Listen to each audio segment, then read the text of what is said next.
ਦੇਸ਼ ਦੁਨੀਆ 'ਚ ਵਸਦੇ ਪੰਜਾਬੀਆਂ ਨੂੰ ਜੀ ਆਇਆਂ। ਮੈਂ ਹਰਜਿੰਦਰ ਸਿੰਘ ਰੰਧਾਵਾ, ਤੁਸੀਂ ਦੇਖ ਰਹੇ ਹੋ ਪੰਜਾਬ ਟੈਲੀਵਿਜ਼ਨ ਔਰ ਮੇਰੇ ਨਾਲ ਨੇ ਸਰਦਾਰ ਅਮਰਜੀਤ ਸਿੰਘ ਗਰੇਵਾਲ। ਸਰਦਾਰ ਅਮਰਜੀਤ ਸਿੰਘ ਗਰੇਵਾਲ ਪੰਜਾਬੀ ਮਾਨਸਿਕਤਾ ਨੂੰ ਬਹੁਤ ਉੱਚ ਤਰੀਕੇ ਨਾਲ ਜਾਣਦੇ ਆ ਔਰ ਜਦੋਂ ਵੀ ਮੈਂ ਇਹਨਾਂ ਦੀ ਕੋਈ ਲਿਖਤ ਪੜ੍ਹਦਾ ਹਾਂ ਤੇ ਮੈਂ ਇਹ ਦੇਖਦਾ ਹਾਂ ਕਿ ਕਿੰਨਾ ਡੁੱਬ ਕੇ ਜਿਉਂਦੇ ਔਰ ਲਿਖਦੇ ਨੇ। ਸਰਦਾਰ ਸਾਹਿਬ ਜੀ ਆਇਆਂ। Thank you sir, thank you so much. ਮੈਂ ਦੋਸਤੋ 3-4 ਪਹਿਲੂ ਜਿਹੜੇ ਸਾਹਮਣੇ ਰੱਖਣਾ ਚਾਹੁੰਦਾ ਹੈ। ਉਹਦੇ ਵਿੱਚ ਕੱਲ ਦਾ ਪ੍ਰਧਾਨ ਮੰਤਰੀ ਰਾਸ਼ਟਰ ਦੇ ਨਾਲ ਸੰਬੋਧਿਤ ਹੁੰਦੇ ਆ ਵਾਇਆ ਰਾਜ ਸਭਾ, ਉਹਦੇ ਵਿੱਚ ਉਹਨਾਂ ਦੇ ਕਈ ਨੁਕਤੇ ਆ, ਉਹਨਾਂ ਤੇ ਗੱਲ ਕਰਾਂਗੇ। ਲੇਕਿਨ ਉਸ ਤੋਂ ਪਹਿਲਾਂ ਜਿਹੜੀ ਕਿਸਾਨ ਜਥੇਬੰਦੀਆਂ ਦੇ ਅੰਦਰ ਵਖਰੇਵੇਂ ਉੱਭਰਨ ਦੀ ਗੱਲ ਆਈ ਆ ਔਰ ਜਿਸ ਤਰੀਕੇ ਨਾਲ ਕੁਝ ਜਥੇਬੰਦੀਆਂ ਦੇ ਆਗੂਆਂ ਨੂੰ ਸਸਪੈਂਡ ਕੀਤਾ ਗਿਆ, ਇੱਕ ਪਹਿਲੂ ਇਹ ਹੈ। ਦੂਜਾ ਪਹਿਲੂ ਇਹ ਹੈ ਕਿ ਪ੍ਰਧਾਨ ਮੰਤਰੀ ਬਿਨਾਂ ਸ਼ਰਤ ਗੱਲਬਾਤ ਦੀ ਗੱਲ ਤੋਰਦੇ ਆ ਕਿ ਗੱਲਬਾਤ ਹੋਣੀ ਚਾਹੀਦੀ ਹੈ, ਜੇ ਬਿੱਲ ਦੇ ਵਿੱਚ ਖਾਮੀਆਂ ਦਰੁਸਤ ਕਰ ਲਈਏ।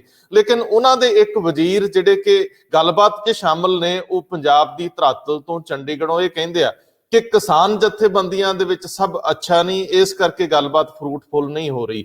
ਸਰਕਾਰ ਗੱਲਬਾਤ ਦੇ ਮੂਡ 'ਚ ਵੀ ਹੈ ਲੇਕਿਨ ਗੱਲਬਾਤ ਲਈ ਕਦਮ ਅੱਗੇ ਨਹੀਂ ਵਧਾਉਂਦੀ। ਬਲਬੀਰ ਸਿੰਘ ਰਾਜੇਵਾਲ ਕਹਿੰਦੇ ਨੇ ਕਿ ਗੱਲਬਾਤ ਲਈ ਗਵਰਨਮੈਂਟ ਤਿਆਰ ਨਹੀਂ, ਗਵਰਨਮੈਂਟ ਹਮਲਾਵਰ ਹੈ। ਜਦੋਂ ਨੈਗੋਸ਼ੀਏਸ਼ਨ ਹੋਣਗੀਆਂ ਤੇ ਉਦੋਂ ਸਾਡੇ ਜਿਹੜੇ ਲੋਕਾਂ ਤੇ ਕੇਸ ਹੋਏ ਆ, ਸਭ ਤੋਂ ਪਹਿਲਾਂ ਉਹਨਾਂ ਦੀ ਗੱਲ ਹੋਊਗੀ। ਰਕੇਸ਼ ਟਕੈਤ 2 ਅਕਤੂਬਰ ਦੀ ਗੱਲ ਕਰ ਦਿੰਦੇ ਆ, ਅਕਤੂਬਰ ਮਹੀਨੇ ਤੱਕ ਅੰਦੋਲਨ ਨੂੰ ਲੈ ਕੇ ਜਾਣ ਦੀ ਗੱਲ ਕਰਦੇ ਆ।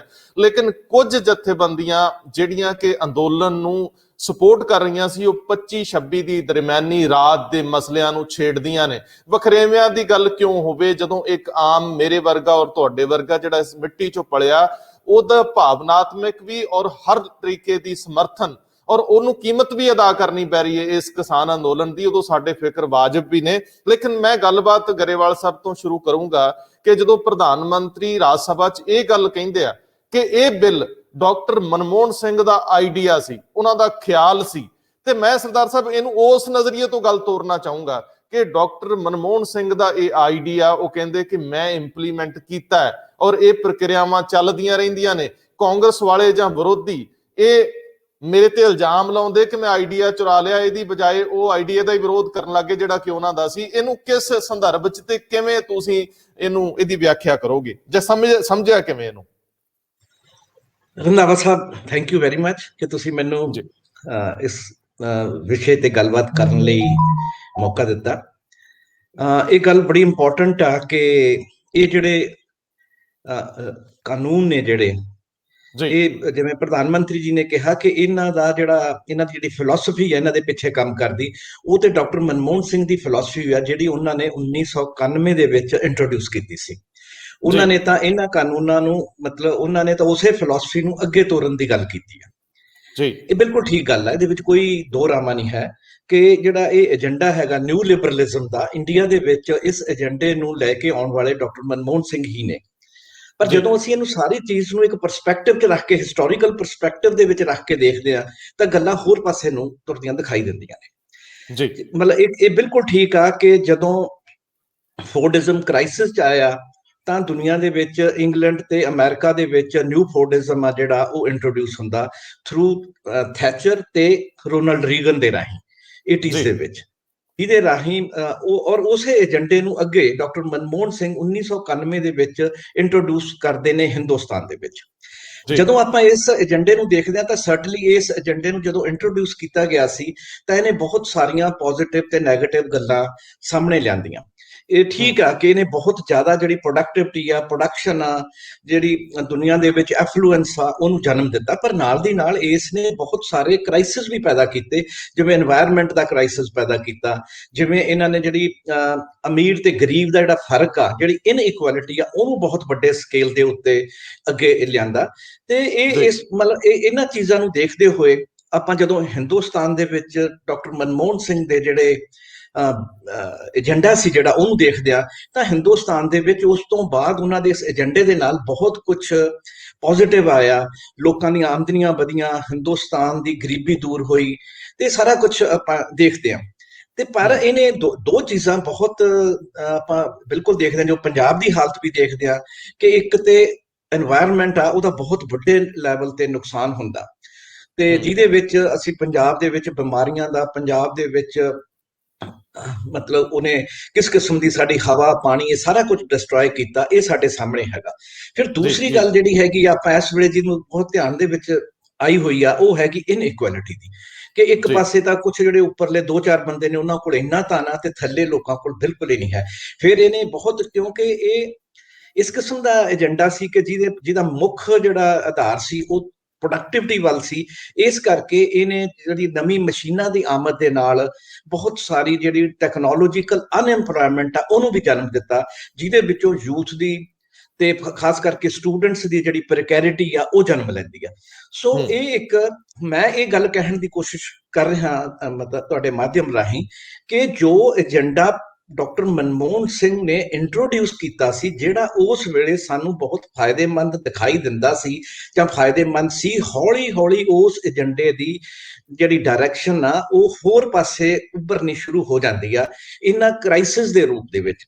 ਸੋ ਮੈਂ ਇਹ ਗੱਲ ਕਹਿਣਾ ਚਾਹੁੰਦਾ ਕਿ 2008 ਦੇ ਵਿੱਚ ਜਾ ਕੇ ਜਦੋਂ ਜਿਹੜਾ ਨਿਊ ਲਿਬਰਲਿਜ਼ਮ ਆ ਉਹ ਕ੍ਰਾਈਸਿਸ ਦੇ ਵਿੱਚ ਆ ਜਾਂਦਾ, ਤਾਂ ਲੋਕਾਂ ਨੇ ਹੋਰ ਦਿਸ਼ਾਵਾਂ ਦੇ ਵਿੱਚ ਦੇਖਣਾ ਸ਼ੁਰੂ ਕਰ ਦਿੱਤਾ।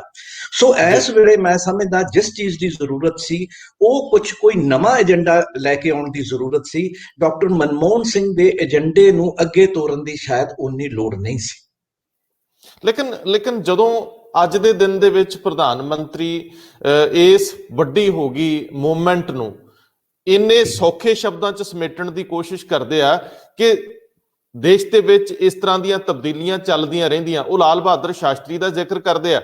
ਉਹ ਕਹਿੰਦੇ ਆ ਕਿ ਉਸ ਸਮੇਂ ਦੇ ਵਿੱਚ ਹਜ਼ਾਰਾਂ ਹੀ ਕਿਸਮ ਦੀ ਮੁਜ਼ਾਹਰੇ ਹੋ ਰਹੇ ਸੀ, ਅੰਦੋਲਨ ਸਾਰੇ ਦੇਸ਼ 'ਚ ਫੈਲ ਗਿਆ ਸੀ, ਲੇਕਿਨ ਜਿਹੜੀ ਰਿਫਾਰਮਸ ਦੀ ਪ੍ਰਕਿਰਿਆ ਉਹ ਰੁਕੀ ਨਹੀਂ ਸੀ।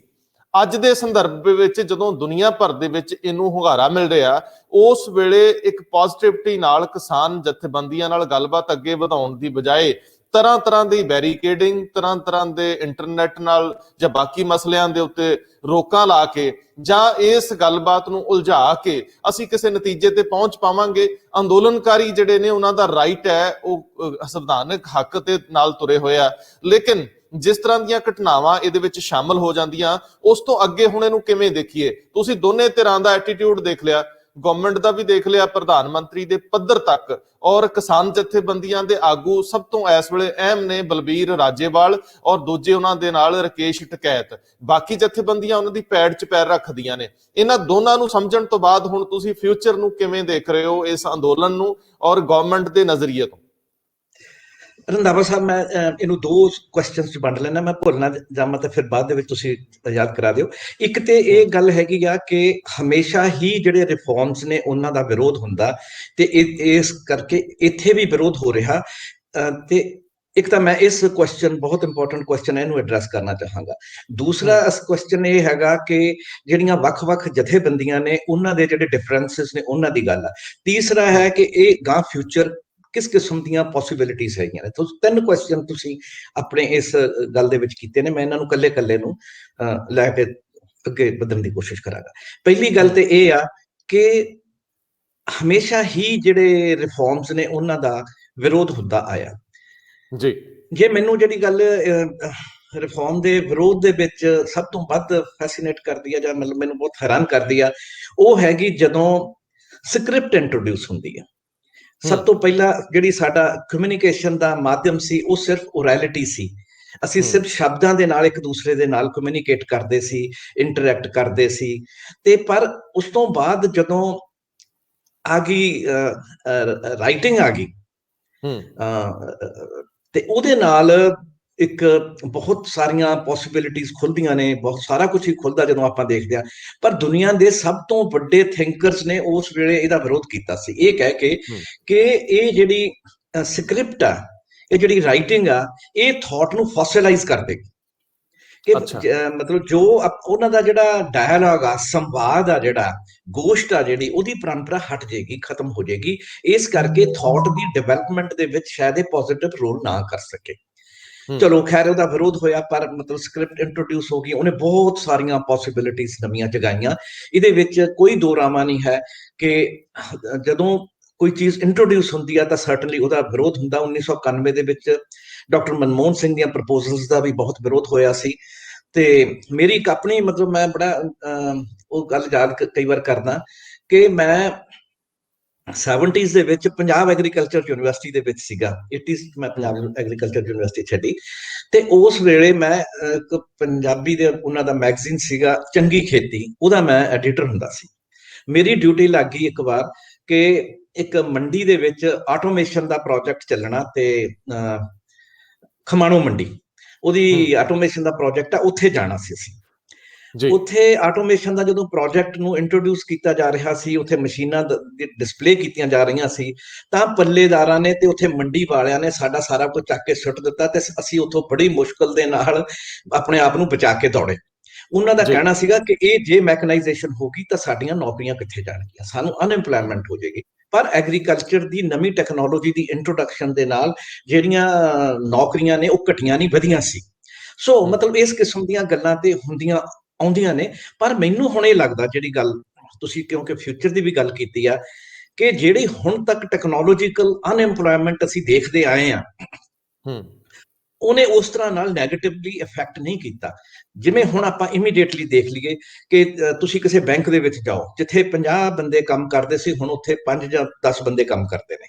ਸਾਨੂੰ ਇਸ ਤੋਂ ਲੱਗਦਾ ਕਿ ਬਹੁਤ ਜਿਹੜੀਆਂ ਨੌਕਰੀਆਂ ਨੇ ਉਹ ਬਹੁਤ ਜ਼ਿਆਦਾ ਘਟ ਗਈਆਂ। ਟੈਲਰਸ ਨੇ, ਜਿਹੜੀਆਂ ਟੈਲਰ ਮਸ਼ੀਨਸ ਆ ਗਈਆਂ ਜਦੋਂ, ਤਾਂ ਉਹਨੇ ਮਤਲਬ ਲੋਕਾਂ ਨੂੰ ਅਨਐਮਪਲੋਇਮੈਂਟ ਵੱਲ ਧਕੇਲ ਦਿੱਤਾ। ਪਰ ਜਦੋਂ ਅਸੀਂ ਸਮੁੱਚੇ ਤੌਰ ਤੇ ਦੇਖਦੇ ਹਾਂ ਤਾਂ ਮਤਲਬ ਇਹਦੇ ਨਾਲ ਇੱਕ ਜਿਹੜੀ ਖਾਸ ਕਿਸਮ ਦੀ ਪ੍ਰੋਡਕਟਿਵਿਟੀ ਆਉਂਦੀ ਹੈ ਟੈਕਨੋਲੋਜੀ ਦੇ ਆਉਣ ਨਾਲ, ਪਾਰਟਿਕੂਲਰਲੀ ਜਿਹੜੇ ਆਟੋਮੈਟਿਕ ਟੈਲਰਸ ਨੇ, ATMs ਨੇ, ਤਾਂ ਅਸੀਂ ਦੇਖਦੇ ਹਾਂ ਕਿ ਨੰਬਰ ਆਫ ਜਿਹੜੀਆਂ ਬੈਂਕਸ ਨੇ ਉਹ ਬਹੁਤ ਜ਼ਿਆਦਾ ਇਨਕਰੀਜ਼ ਕਰ ਰਹੀਆਂ ਤੇ ਓਵਰਆਲ ਟੋਟਲ ਜਦੋਂ ਆਪਾਂ ਦੇਖਦੇ ਹਾਂ ਤਾਂ ਬੈਂਕਾਂ ਦੇ ਵਿੱਚ ਐਮਪਲੋਇਮੈਂਟ ਘਟੀ ਨਹੀਂ, ਵਧੀ ਆ।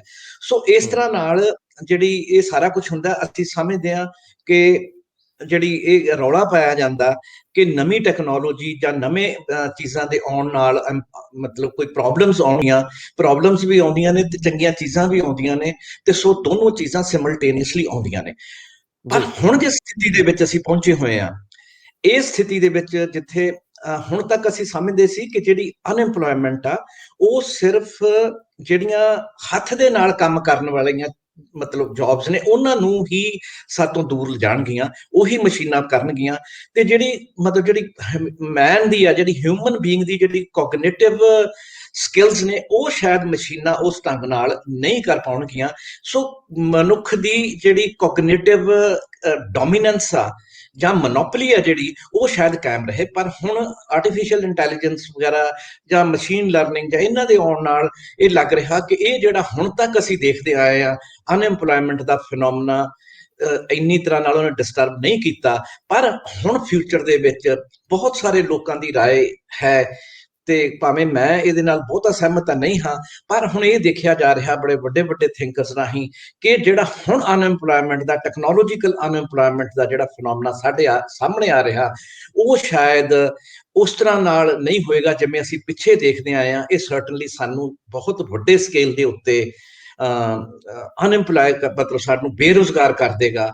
ਤੇ ਇਸ ਤਰ੍ਹਾਂ ਨਾਲ ਅੱਛਾ, ਹੁਣ ਮਤਲਬ ਤੁਸੀਂ ਇਹਨੂੰ ਗੱਲ ਨੂੰ ਜਦੋਂ ਜੋੜ ਕੇ ਦੇਖਦੇ ਹੋ ਫਿਊਚਰ ਦੇ ਨਾਲ, ਮੈਂ ਮਤਲਬ ਮੈਨੂੰ ਇਹ ਗੱਲ ਇਹ ਲੱਗਦੀ ਆ ਕਿ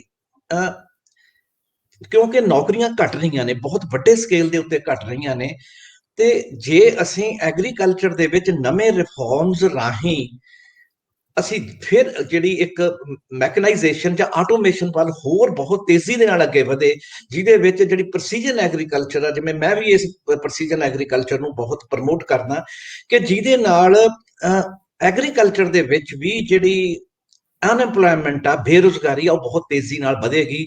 ਔਰ ਜਿਹੜੀਆਂ ਬਹੁਤਾ ਕੰਮ ਆ ਉਹ ਮਸ਼ੀਨਾਂ ਕਰਨ ਲੱਗ ਜਾਣਗੀਆਂ, ਜਾਂ ਮਤਲਬ ਉਹ ਸਾਰਾ ਕੰਮ ਆਰਟੀਫਿਸ਼ੀਅਲ ਇੰਟੈਲੀਜੈਂਸ ਰਾਹੀਂ ਜਾਂ ਨੈਟਵਰਕਿੰਗ ਰਾਹੀਂ ਹੋਣ ਲੱਗ ਜਾਏਗਾ, ਤੇ ਅਨਐਮਪਲੋਇਮੈਂਟ ਬਹੁਤ ਜ਼ਿਆਦਾ ਵੱਧ ਜਾਏਗੀ। ਸੋ ਮੈਨੂੰ ਇਹ ਲੱਗਦਾ ਕਿ ਹਾਲੇ ਤੱਕ ਐਗਰੀਕਲਚਰ ਆ ਜਿਹੜਾ, ਉਹ ਸਭ ਤੋਂ ਵੱਧ ਲੋਕਾਂ ਨੂੰ ਐਮਪਲੋਇਮੈਂਟ ਦੇਣ ਵਾਲਾ ਸੈਕਟਰ ਹੈਗਾ। ਸਾਨੂੰ ਇਸ ਗੱਲ ਬਾਰੇ ਵੀ ਸੋਚਣਾ ਪਏਗਾ ਕਿ ਐਗਰੀਕਲਚਰ ਨੂੰ ਅਸੀਂ ਕਿਸ ਤਰ੍ਹਾਂ ਨਾਲ ਨਵੇਂ ਰੂਪ ਦੇ ਵਿੱਚ ਅੱਗੇ ਲੈ ਕੇ ਆਈਏ, ਜਿਹੜੀ ਐਗਰੀਕਲਚਰ ਪ੍ਰੋਡਕਟਿਵਿਟੀ ਵਾਲੇ ਪਾਸੇ ਵੀ ਸਾਨੂੰ ਅੱਗੇ ਲੈ ਕੇ ਜਾਵੇ, ਔਰ ਸਿਮਲਟੇਨੀਅਸਲੀ ਸਾਨੂੰ ਅਨਐਮਪਲੋਇਮੈਂਟ ਤੋਂ ਵੀ ਦੂਰ ਰੱਖੇ, ਤੇ ਸਾਡੇ এনवायरमेंट ਨੂੰ ਵੀ ਸਾਫ਼ ਰੱਖੇ, ਤੇ ਜਿਹੜੀ ਡਿਸਪੈਰਿਟੀ ਆ, ਜਿਹੜੀ ਇਨਇਕੁਐਲਿਟੀ ਆ, ਇਹਨੂੰ ਵੀ ਕਿਸੇ ਹੱਦ ਤੱਕ ਕੰਟਰੋਲ 'ਚ ਰੱਖੇ। ਸੋ ਮੈਂ ਸਮਝਦਾ ਕਿ ਸਾਰੇ ਕਾਸੇ ਨੂੰ ਨਵੀਆਂ ਸਿਚੁਏਸ਼ਨਸ ਦੇ ਵਿੱਚ ਨਵੀਂ ਤਰ੍ਹਾਂ ਨਾਲ ਇਮੇਜਿਨ ਕਰਨ ਦੀ, ਨਵੀਂ ਤਰ੍ਹਾਂ ਨਾਲ ਰੀਥਿੰਕ ਕਰਨ ਦੀ ਜ਼ਰੂਰਤ ਆ। ਇਹ ਨਹੀਂ ਹੈ ਕਿ ਪੁਰਾਣੇ ਠੀਕ ਨੇ ਕਿ ਨਵੇਂ ਠੀਕ ਨੇ ਜਿਹੜੇ ਕਾਨੂੰਨ ਨੇ, ਪੁਰਾਣੀ ਐਗਰੀਕਲਚਰ ਨੇ ਵੀ ਸਾਨੂੰ ਮਾਰਿਆ, ਨਵੀਂ ਐਗਰੀਕਲਚਰ ਜਿਹੜੀ ਇੰਟਰੋਡਿਊਸ ਕੀਤੀ ਜਾ ਰਹੀ ਹੈ, ਮਤਲਬ ਜਿਹਨੂੰ ਕਾਰਪੋਰੇਟ ਅਸੀਂ ਨਾ ਦਿੰਦੇ ਆ, ਉਹ ਵੀ ਸ਼ਾਇਦ ਸਾਨੂੰ ਇਸ ਦਿਸ਼ਾ ਵਿੱਚ ਹੋਰ ਅੱਗੇ ਇਹਨਾਂ ਪ੍ਰੋਬਲਮਸ ਨੂੰ ਮਲਟੀਪਲਾਈ ਕਰੇ, ਜਿਹਦੇ ਰਾਹੀਂ ਹਾਂ ਡੈਫੀਨਿਟਲੀ ਪ੍ਰੋਡਕਟਿਵਿਟੀ ਵਧੇਗੀ, ਪਰ ਉਹ ਸਾਡੀ ਜਿਹੜੀ ਇਨਇਕੁਐਲਿਟੀ ਆ, ਅਨਐਮਪਲੋਇਮੈਂਟ ਆ, ਜਿਹੜੀ ਯੂਥ ਦੀ ਪ੍ਰਕੈਰਿਟੀ ਆ, ਜਿਹੜੀ ਇਹਨਾਂ ਚੀਜ਼ਾਂ ਨੂੰ ਬਹੁਤ ਤੇਜ਼ੀ ਨਾਲ ਵਧਾ ਸਕਦੀ ਆ, ਜਿਹੜੀਆਂ ਕਿ ਸਾਡੇ ਲਈ ਬਹੁਤ ਹਾਰਮਫੁਲ ਹੋ ਸਕਦੀਆਂ।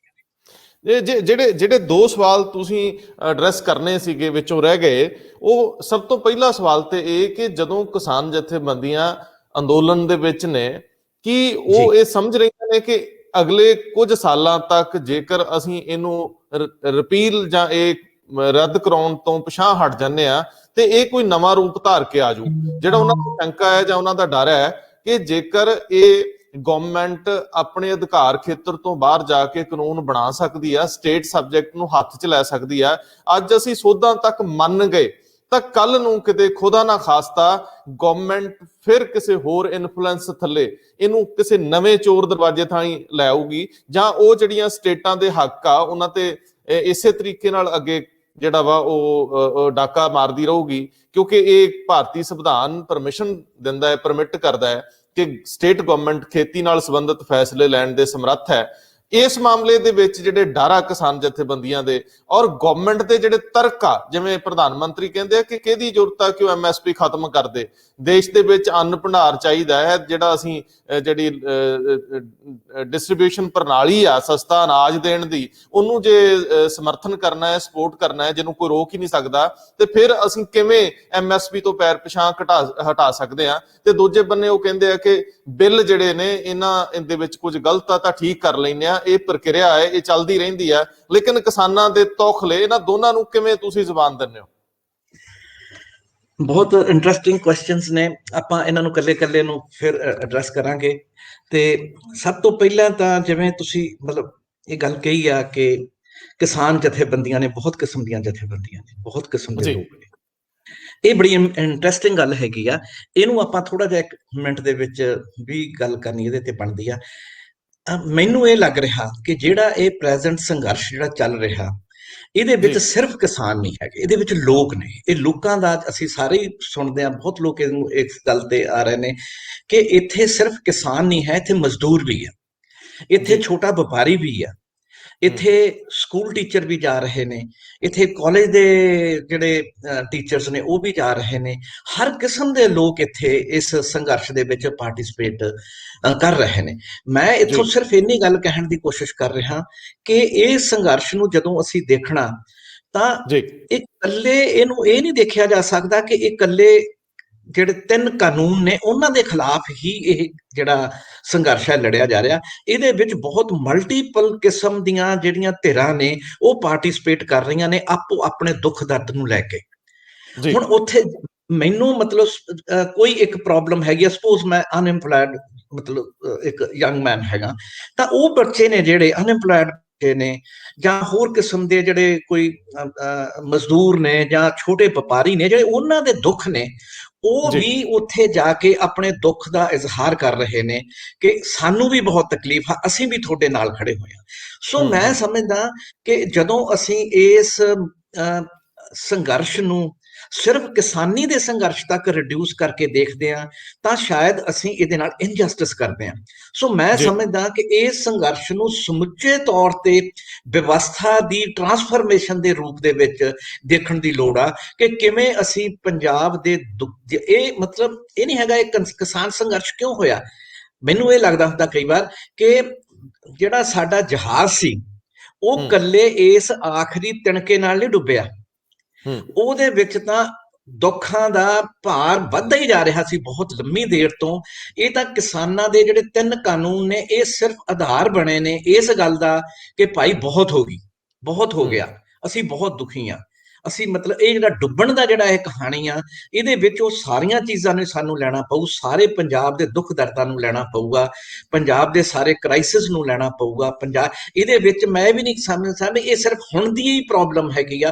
ਕਿੰਨੀ ਦੇਰ ਤੋਂ ਸਾਡੇ ਲੋਕ ਜਿਹੜੇ ਸੁਸਾਈਡ ਕਰ ਰਹੇ ਨੇ, ਕਿੰਨੀ ਦੇਰ ਤੋਂ ਸਾਡੀ ਜਿਹੜੀ ਅਸੀਂ ਸਮਝਦੇ ਸੀ ਕਿਸੇ ਵੇਲੇ ਕਿ ਸਭ ਤੋਂ ਵੱਧ ਜਿਹੜੇ ਦੁਖੀ ਨੇ ਉਹ ਕਿਸਾਨ ਨੇ, ਉਹਨਾਂ ਦੇ ਸੁਸਾਈਡ ਹੈਗਾ, ਪਰ ਹੌਲੀ ਹੌਲੀ ਸਾਨੂੰ ਪਤਾ ਲੱਗਿਆ ਕਿ ਸਭ ਤੋਂ ਵੱਡਾ ਦੁੱਖ ਤਾਂ ਯੂਥ ਦੀ ਜਿਹੜੀ ਸੁਸਾਈਡ ਦਾ ਜਿਹੜਾ ਰੇਟ ਆ ਉਹ ਕਿਸਾਨਾਂ ਦੇ ਯੂਥ ਸੁਸਾਈਡ ਦੇ ਰੇਟ ਨੂੰ ਪਾਰ ਕਰ ਗਿਆ 2016 ਦੇ ਵਿੱਚ ਹੀ। ਸੋ ਮੈਂ ਸਮਝਦਾ ਕਿ ਇਸ ਗੱਲ ਨੂੰ ਇਹ ਇੱਕ ਅਪਰਚੂਨਿਟੀ ਦੇ ਤੌਰ ਤੇ ਦੇਖਣ ਦੀ ਲੋੜ ਆ ਇਸ ਸੰਘਰਸ਼ ਨੂੰ, ਮਤਲਬ ਕਿ ਇਹ ਸੰਘਰਸ਼ ਕੀ ਸਾਨੂੰ ਨਵੀਆਂ ਚੀਜ਼ਾਂ ਨਵੀਂ ਤਰ੍ਹਾਂ ਨਾਲ ਸੋਚਣ ਦਾ ਇੱਕ ਮੌਕਾ ਦੇ ਰਿਹਾ, ਤਾਂ ਕਿ ਅਸੀਂ ਸਮੁੱਚੇ ਤੌਰ ਤੇ ਜਿਹੜੀ ਸਾਰੀ ਸਾਡੀ ਸਥਿਤੀ ਆ, ਸਾਡੀ ਜਿਹੜੀ ਪ੍ਰੀਕੈਰਿਟੀ ਆ, ਉਹਨੂੰ ਕਿਵੇਂ ਅਸੀਂ ਇੰਪਰੂਵ ਕਰਨਾ, ਉਹਨੂੰ ਮਤਲਬ ਮੈਂ ਸਮਝਦਾ ਕਿ ਪੰਜਾਬ ਦੇ ਵਿੱਚ ਜਦੋਂ ਅਸੀਂ ਦੇਖਦੇ ਹਾਂ, ਮੈਨੂੰ ਦੋ ਬੰਦਿਆਂ ਦਾ ਮੈਂ ਇਹਦੇ ਨਾਲ ਜ਼ਿਕਰ ਕਰਨਾ ਚਾਹਾਂਗਾ, ਇੱਕ ਡਾਕਟਰ ਜੌਲ ਤੇ ਇੱਕ ਅਸ਼ੋਕ ਗੁਲਾਟੀ ਜੀ। ਦੋਨੋਂ ਬੰਦੇ ਐਗਰੀਕਲਚਰ ਇਕਨੋਮਿਸਟ ਨੇ, ਬਹੁਤ ਵੱਡੇ।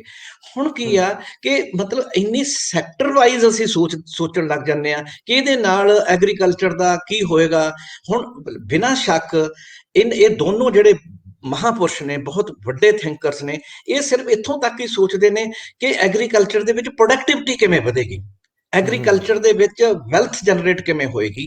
ਪਰ ਸਾਡਾ ਮਸਲਾ ਸਿਰਫ ਵੈਲਥ ਜਨਰੇਸ਼ਨ ਦਾ ਨਹੀਂ ਹੈ, ਸਾਡੇ ਮਸਲੇ ਹੋਰ ਬਹੁਤ ਜ਼ਿਆਦਾ ਨੇ। ਸਾਡੇ ਮਸਲੇ ਦੇ ਕੇਂਦਰ ਦੇ ਵਿੱਚ ਵੈਲਥ ਨਹੀਂ ਹੈ, ਹਿਊਮਨ ਬੀਇੰਗ ਆ, ਮਨੁੱਖ ਆ, ਇੱਕ ਸਾਡਾ ਯੰਗ ਮੈਨ ਆ, ਇੱਕ ਕਿਸਾਨ ਆ, ਇੱਕ ਵਪਾਰੀ ਆ। ਇਹ ਸਾਰੇ ਲੋਕ ਨੇ ਜਿਹੜੇ ਉਹਨਾਂ ਨੂੰ ਸਮੁੱਚੇ ਤੌਰ ਤੇ ਕਿਵੇਂ ਇੱਕ ਖੂਬਸੂਰਤ ਜੀਵਨ ਵੱਲ ਲਿਜਾਇਆ ਜਾ ਸਕਦਾ, ਸੁਸਾਇਟੀ ਨੂੰ ਕਿਵੇਂ ਅੱਗੇ ਲਿਜਾਇਆ ਸਕਦਾ, ਸਾਨੂੰ ਸਮੁੱਚੇ ਤੌਰ ਤੇ ਇਸ ਦਿਸ਼ਾ ਦੇ ਵਿੱਚ ਸੋਚਣ ਦੀ ਜ਼ਰੂਰਤ ਹੈ, ਜਿਹੜੀਆਂ ਕਿ ਬਹੁਤ ਸਾਰੀਆਂ ਪੋਸੀਬਿਲਿਟੀਜ਼ ਇਸ ਵੇਲੇ ਦੁਨੀਆ ਨੇ ਐਕਸਪਲੋਰ ਕੀਤੀਆਂ ਹੋਈਆਂ ਨੇ। ਅਸੀਂ ਉਹਨਾਂ ਨੂੰ ਦੇਖਣ ਦੀ ਕੋਸ਼ਿਸ਼ ਨਹੀਂ ਕਰਦੇ, ਅਸੀਂ ਸਿਰਫ ਮਤਲਬ ਇੱਕ ਜਿਹੜਾ ਨਿਊ ਲਿਬਰਲਿਜ਼ਮ ਦਾ ਜਿਹੜਾ ਏਜੰਡਾ ਹੈਗਾ, ਜਿਹੜਾ ਕਿ ਇਹ ਮਤਲਬ ਇਸ ਵੇਲੇ ਜਿੰਨੇ ਇਕਨੋਮਿਸਟ ਨੇ ਸਾਰੇ ਇਹ ਜਿਹੜੇ ਇਹਨੂੰ ਫੇਵਰ ਕਰ ਰਹੇ ਨੇ, ਉਹ ਸਿਰਫ ਇਹ ਸੋਚ ਕੇ ਕਰ ਰਹੇ ਨੇ ਕਿ ਇਹਦੇ ਨਾਲ ਜਿਹੜਾ ਪ੍ਰੋਡਕਟਿਵਿਟੀ ਆ, ਵੈਲਥ ਦੀ ਕ੍ਰੀਏਸ਼ਨ ਆ, ਉਹ ਇਨਕਰੀਜ਼ ਕਰੇਗੀ। ਵੈਲਥ ਦੀ ਫਿਰ ਜਿਹੜੇ ਕੁਝ ਲੋਕ ਨੇ ਦੂਸਰੇ ਪਾਸੇ ਸੋਚ ਰਹੇ, ਉਹ ਸਿਰਫ ਇਹ ਸੋਚ ਰਹੇ ਨੇ ਕਿ ਵੈਲਥ ਤਾਂ ਕ੍ਰੀਏਟ ਹੋ ਜਾਏਗੀ, ਵੈਲਥ ਤਾਂ ਜਨਰੇਟ ਹੋ ਜਾਏਗੀ, ਪਰ ਉਹਦੀ ਇਕੁਇਟੇਬਲ ਡਿਸਟ੍ਰੀਬਿਊਸ਼ਨ ਕਿਵੇਂ ਕੀਤੀ ਜਾਵੇ। ਜਿਹੜੇ ਲੋਕ ਮਤਲਬ ਇਸ ਸੰਘਰਸ਼ ਦੇ ਨਾਲ ਜੁੜੇ ਹੋਏ ਇਕਨੋਮਿਸਟ ਨੇ, ਉਹ ਇਸ ਤਰ੍ਹਾਂ ਨਾਲ ਸੋਚ ਰਹੇ ਨੇ ਕਿ ਬਈ ਇਹ ਤਾਂ ਇਨਇਕੁਐਲਿਟੀ ਨੂੰ ਹੋਰ ਜ਼ਿਆਦਾ ਵਧਾ ਦੇਗੀ। ਸੋ ਮੇਰਾ ਕਹਿਣ ਦਾ ਮਤਲਬ ਆ ਕਿ ਕੀ ਅਸੀਂ ਕਿਸੇ ਤੀਸਰੇ ਅਲਟਰਨੇਟਿਵ ਵੱਲ ਦੇਖ ਰਹੇ ਹਾਂ, ਜਿਹੜਾ ਪੰਜਾਬ ਦੇ ਲੋਕਾਂ ਨੂੰ, ਹਰ ਕਿਸਮ ਦੇ ਲੋਕਾਂ ਨੂੰ, ਡਾਈਵਰਸਿਫਾਈਡ ਕਮਿਊਨਿਟੀਜ਼ ਨੂੰ, ਡਾਈਵਰਸਿਫਾਈਡ ਪ੍ਰੋਫੈਸ਼ਨਸ ਨੂੰ ਇੱਕ ਬਹੁਤ ਹੀ ਪੋਜ਼ਿਟਿਵ ਡਾਇਰੈਕਸ਼ਨ ਦੇ ਵਿੱਚ ਲਿਜਾ ਸਕੇ। ਸਾਨੂੰ ਉਸ ਤਰ੍ਹਾਂ ਨਾਲ ਸੋਚਣ ਦੀ ਲੋੜ ਹੈਗੀ। ਮੈਂ ਇਹ ਕਿਉਂਕਿ ਸਵਾਲ ਸਾਡਾ ਪਿਛਲਾ ਵੀ ਵਿੱਚ ਰਹਿ ਗਿਆ, ਲੇਕਿਨ ਮੈਂ ਹੁਣ ਨਵਾਂ ਸਵਾਲ ਇੱਕ ਨਵਾਂ ਸਵਾਲ ਪੈਦਾ ਹੋ ਗਿਆ, ਮੈਂ ਵੀ ਭੁੱਲ ਜਾਣਾ ਹੈ। ਉਹ ਬਹੁਤ ਅਹਿਮ ਸਵਾਲ ਆ, ਕਿਉਂਕਿ ਜਦੋਂ ਦਾਰਸ਼ਨਿਕ ਗੱਲ ਹੁੰਦੀ ਆ, ਫਿਲਾਸਫੀ ਦੀ ਗੱਲ ਹੁੰਦੀ ਹੈ, ਤੇ ਉਦੋਂ ਸਾਨੂੰ ਇਸ ਤਰ੍ਹਾਂ ਦੇ ਬੁਲਾਰੇ ਬਹੁਤ ਘੱਟ ਦੇਖਣ ਨੂੰ ਮਿਲਦੇ। ਮੈਂ ਇਹ ਪੁੱਛਣਾ ਚਾਹੁੰਦਾ ਹੈ ਕਿ ਮੈਨੂੰ ਕਦੇ ਕਦੇ ਭੁਲੇਖਾ ਪੈਣ ਲੱਗਦਾ ਹੈ ਕਿ ਇਹ ਲੜਾਈ ਇਕੱਲੀ ਕਿਸਾਨੀ ਨਾਲ ਜੁੜਦੀ ਨਹੀਂ ਸੀ, ਇਹ ਪੰਜਾਬ ਦੇ ਵਿੱਚ ਉੱਪਰੋਂ ਥੱਲੀ ਵਾਪਰੀਆਂ ਘਟਨਾਵਾਂ ਨਾਲ ਵੀ ਜਾ ਜੁੜਦੀ ਰਹੀ ਆ। ਜਿੰਨਾ ਉਬਾਲ ਆਇਆ, ਜਿੰਨੀ ਲੋਕਾਂ ਦੀ ਸ਼ਮੂਲੀਅਤ ਹੋਈ, ਜਿੰਨਾ ਲੋਕਾਂ ਦੇ ਅੰਦਰ ਗੁੱਸਾ ਰਿਹਾ, ਉਹਦੇ ਪਿੱਛੇ ਪੰਜਾਬ ਦੇ ਵਿੱਚ ਕਈ ਦਹਾਕਿਆਂ ਦੀ ਜਿਹੜੀ ਟੁੱਟ ਭੱਜ ਸੀ ਉਹ ਖੜੀ ਸੀਗੀ। ਲਗਾਤਾਰ ਨਿਰਾਸ਼ਾ ਸੀ, ਲਗਾਤਾਰ ਫੇਲੀਅਰ ਦਾ ਅਹਿਸਾਸ ਸੀ, ਲਗਾਤਾਰ ਪਲਾਇਨ ਸੀ ਵਿਦਿਆਰਥੀਆਂ ਦੀ, ਬੱਚਿਆਂ ਦੀ, ਔਰ ਲਗਾਤਾਰ ਇੰਡਸਟਰੀ ਦਾ ਪਲਾਇਨ ਕਰਨਾ, ਇੱਥੋਂ ਸ਼ਿਫਟ ਹੋ ਜਾਣਾ ਦੂਜੇ ਸੂਬਿਆਂ ਨੂੰ। ਸੋ ਅਸੀਂ ਇਕਨੋਮਿਕਲੀ ਡੁੱਬਦੇ ਗਏ, ਕਰਜ਼ਈ ਹੁੰਦੇ ਗਏ, ਲੋਕਾਂ ਦੇ ਉੱਤੇ ਇੱਕ ਅਸਫਲ ਹੋਣ ਦਾ ਭਾਰ ਪੈਂਦਾ ਰਿਹਾ। ਭਾਵੇਂ ਲੋਕ ਨਿੱਜੀ ਤੌਰ ਤੇ, ਵਿਅਕਤੀਗਤ ਤੌਰ ਤੇ ਵੱਡੀਆਂ ਕੋਠੀਆਂ ਕਾਰਾਂ ਦੇ ਮਾਲਕ ਹੁੰਦੇ ਗਏ, ਲੇਕਿਨ ਸਟੇਟ ਗਰਕਦੀ ਗਈ, ਪੂਰੀ ਸਟੇਟ ਦੀ ਸਰਕਾਰ ਜਿਹੜੀ ਕਰਜ਼ੇ ਥੱਲੇ ਡੁੱਬਦੀ ਗਈ, ਔਰ ਅਫਰਾ ਤਫਰੀ ਦਾ ਵਾਤਾਵਰਨ ਰਿਹਾ, ਪੁਲਿਸ ਤੰਤਰ ਜ਼ਿਆਦਾ ਸਰਗਰਮ ਰਿਹਾ, ਸਿਆਸੀ ਧਿਰਾਂ ਜਿਹੜੀਆਂ ਤਾਕਤਵਰ ਹੁੰਦੀਆਂ ਗਈਆਂ, ਆਮ ਬੰਦੇ ਦੀ ਵੁਕਤ ਘਟਦੀ ਗਈ, ਅਮਨ ਕਾਨੂੰਨ ਦੀ ਸਥਿਤੀ ਔਰ ਜਿਹੜੇ ਪਰਚੋ ਪਰਚੀ ਹੋਣ ਦੀ ਜਾਂ ਜਿਹੜੇ ਸਿਆਸੀ ਵਿਰੋਧਾਂ ਦੀ ਗਤੀ ਉਹ ਬੜੀ ਤੀਬਰ ਹੋਈ। ਸੋ ਮੈਨੂੰ ਇੰਝ ਲੱਗਦਾ ਸੀ ਕਿ ਲੋਕਾਂ ਦੇ ਅੰਦਰ ਕਈ ਤਰ੍ਹਾਂ ਦੇ ਡਰ ਸੀ ਤੇ ਉਹਨਾਂ ਚੋਂ ਗੁੱਸਾ ਉਬਲਿਆ, ਤੇ ਇਸ ਅੰਦੋਲਨ ਨੂੰ ਅਸੀਂ ਦੋ ਧਰਾਤਲਾਂ ਤੇ ਵੀ ਵੇਖਣਾ ਚਾਹਾਂਗੇ ਤਾਂ ਉਹਨੂੰ ਕਿਵੇਂ ਦੇਖੀਏ। ਇੱਕ ਤਾਂ ਇਹ ਕਿਸਾਨੀ ਘੋਲ ਹੈ, ਪੂਰੀ ਤਰ੍ਹਾਂ ਜਿਹੜਾ ਕਿਸਾਨੀ ਘੋਲ ਹੀ ਰਹਿਣਾ ਚਾਹੀਦਾ, ਲੇਕਿਨ ਦੂਜੇ ਬੰਨੇ ਪੰਜਾਬ ਦਾ ਉਹ ਉਬਾਲ ਆ ਜਿਸ ਉਬਾਲ ਨੇ ਸਿਖਰ ਸਿਰਜਤਾ। ਬਿਊਟੀਫੁਲ, ਬਹੁਤ ਖੂਬਸੂਰਤ ਗੱਲ ਕੀਤੀ ਤੁਸੀਂ, ਬਹੁਤ ਹੀ ਖੂਬਸੂਰਤ ਗੱਲ ਕੀਤੀ ਆ। ਮਤਲਬ ਇਹ ਦੋਨੋਂ ਚੀਜ਼ਾਂ ਨੂੰ ਸਿਮਲਟੇਨੀਅਸਲੀ ਐਡਰੈਸ ਕੀਤੇ ਜਾਣ ਦੀ ਜ਼ਰੂਰਤ ਹੈਗੀ ਆ। ਕਿਸਾਨੀ ਪੰਜਾਬ ਦੀ ਦਾ ਮੋਢਾ, ਤੇ ਜੀ ਭਾਵੇਂ ਹੌਲੀ ਹੌਲੀ ਮਤਲਬ ਮੈਂ ਸਮਝਦਾ ਜ਼ਮੀਨ ਤੋਂ ਗੱਲ ਦੌਲਤ ਵੱਲ ਆਈ, ਦੌਲਤ ਤੋਂ ਗੱਲ ਟੈਕਨੋਲੋਜੀ ਵੱਲ ਜਾ ਰਹੀ ਆ, ਗਿਆਨ ਵੱਲ ਜਾ ਰਹੀ ਆ, ਪਰ ਜਿਹੜੀ ਖੇਤੀ ਆ ਉਹ ਪੰਜਾਬ ਦਾ ਆਧਾਰ ਆ। ਇਸ ਨੂੰ ਇਗਨੋਰ ਨਹੀਂ ਕੀਤਾ ਜਾ ਸਕਦਾ। ਕਿੰਨੇ ਜੀ ਲੋਕ ਇਹਦੇ ਵਿੱਚ ਇਨਵੋਲਵਡ ਨੇ। ਮਤਲਬ ਮੈਨੂੰ ਜੇ ਮਤਲਬ ਇੱਕ ਮੈਂ ਗੱਲ ਲੱਗ ਰਹੀ ਆ ਜਿਹੜੀ ਕਿ ਸੰਘਰਸ਼ ਬਾਰੇ, ਪਹਿਲਾਂ ਮੈਂ 1 ਮਿੰਟ ਦੇ ਵਿੱਚ ਸੰਘਰਸ਼ ਬਾਰੇ ਗੱਲ ਕਰਨੀ ਚਾਹਾਂਗਾ ਕਿ ਸੰਘਰਸ਼ ਹੂੰ ਕਿੱਥੇ ਖੜਾ। ਹੂੰ ਮੈਨੂੰ ਰੰਧਾਵਾ ਸਾਹਿਬ ਇਹ ਗੱਲ ਲੱਗਦੀ ਆ ਕਿ ਸਰਕਾਰ ਕਿਸਾਨਾਂ ਦੀਆਂ ਮੰਗਾਂ ਮੰਨੇਗੀ, ਨੰਬਰ 1। ਅੱਛਾ ਹਾਂ, ਇਹਨੂੰ ਇਗਨੋਰ ਨਹੀਂ ਕੀਤਾ ਜਾ ਸਕਦਾ, ਕਿਉਂਕਿ ਉਹਦਾ ਰੀਜ਼ਨ ਮੈਨੂੰ ਕਿਉਂ ਲੱਗਦਾ, ਇਹ ਨਹੀਂ ਕਿ ਮੈਂ ਕਹਾਂਗਾ ਕਿ ਸਰਕਾਰ ਬਹੁਤ ਸੈਂਸਿਟਿਵ ਹੈ ਇਸ ਮਾਮਲੇ ਦੇ, ਕਿਉਂਕਿ ਸਰਕਾਰ ਲਈ ਮੁੱਖ ਮੁੱਦਾ ਇਲੈਕਸ਼ਨ ਪਾਵਰ। ਹੂੰ ਹੂੰ ਮੈਨੂੰ ਇਹ ਲੱਗ ਰਿਹਾ ਕਿ ਪਿਛਲੇ 26 ਜਨਵਰੀ ਤੋਂ ਬਾਅਦ ਜਿਹੜੀ ਚੇਂਜ ਆਈ ਹੈ, ਜੀ ਉਹ ਮਤਲਬ ਜਿਹੜੀ ਇਲੈਕਟੋਰਲ ਪੋਲਿਟਿਕਸ ਆ ਹਿੰਦੁਸਤਾਨ ਦੀ, ਉਹਨੂੰ ਧਿਆਨ 'ਚ ਰੱਖ ਕੇ ਆਈ ਹੈ। ਜੀ ਹੁਣ ਤੱਕ ਮਤਲਬ ਜਿਹੜੀਆਂ ਕਿਸਾਨਾਂ ਦੀਆਂ ਜਿਹੜੀ ਗੱਲਬਾਤ ਚੱਲ ਰਹੀ ਸੀ, ਐਗਰੀਕਲਚਰ ਮਿਨਿਸਟਰ ਜਾਂ ਜਿਹੜੀ ਵੀ ਮਤਲਬ ਕਮੇਟੀ ਗਵਰਨਮੈਂਟ ਆਫ ਇੰਡੀਆ ਨੂੰ ਰਿਪਰੈਜ਼ੈਂਟ ਕਰਦੀ ਸੀ, ਉਹਦੇ ਜੀ ਵਿੱਚ ਪ੍ਰਮੁੱਖ ਤੌਰ ਤੇ ਪੰਜਾਬ ਦੀਆਂ ਧਿਰਾਂ ਜ਼ਿਆਦਾ ਪਾਰਟਿਸਿਪੇਟ ਕਰ ਰਹੀਆਂ ਸੀ। ਹੂੰ ਬਿਨਾਂ ਸ਼ੱਕ ਇਲੈਕਸ਼ਨ ਪੰਜਾਬ ਦੀ ਵੀ ਆ ਰਹੀ ਆ, ਪਰ ਇਲੈਕਸ਼ਨ ਯੂਪੀ ਦੀ ਵੀ ਆ ਰਹੀ ਸੀ।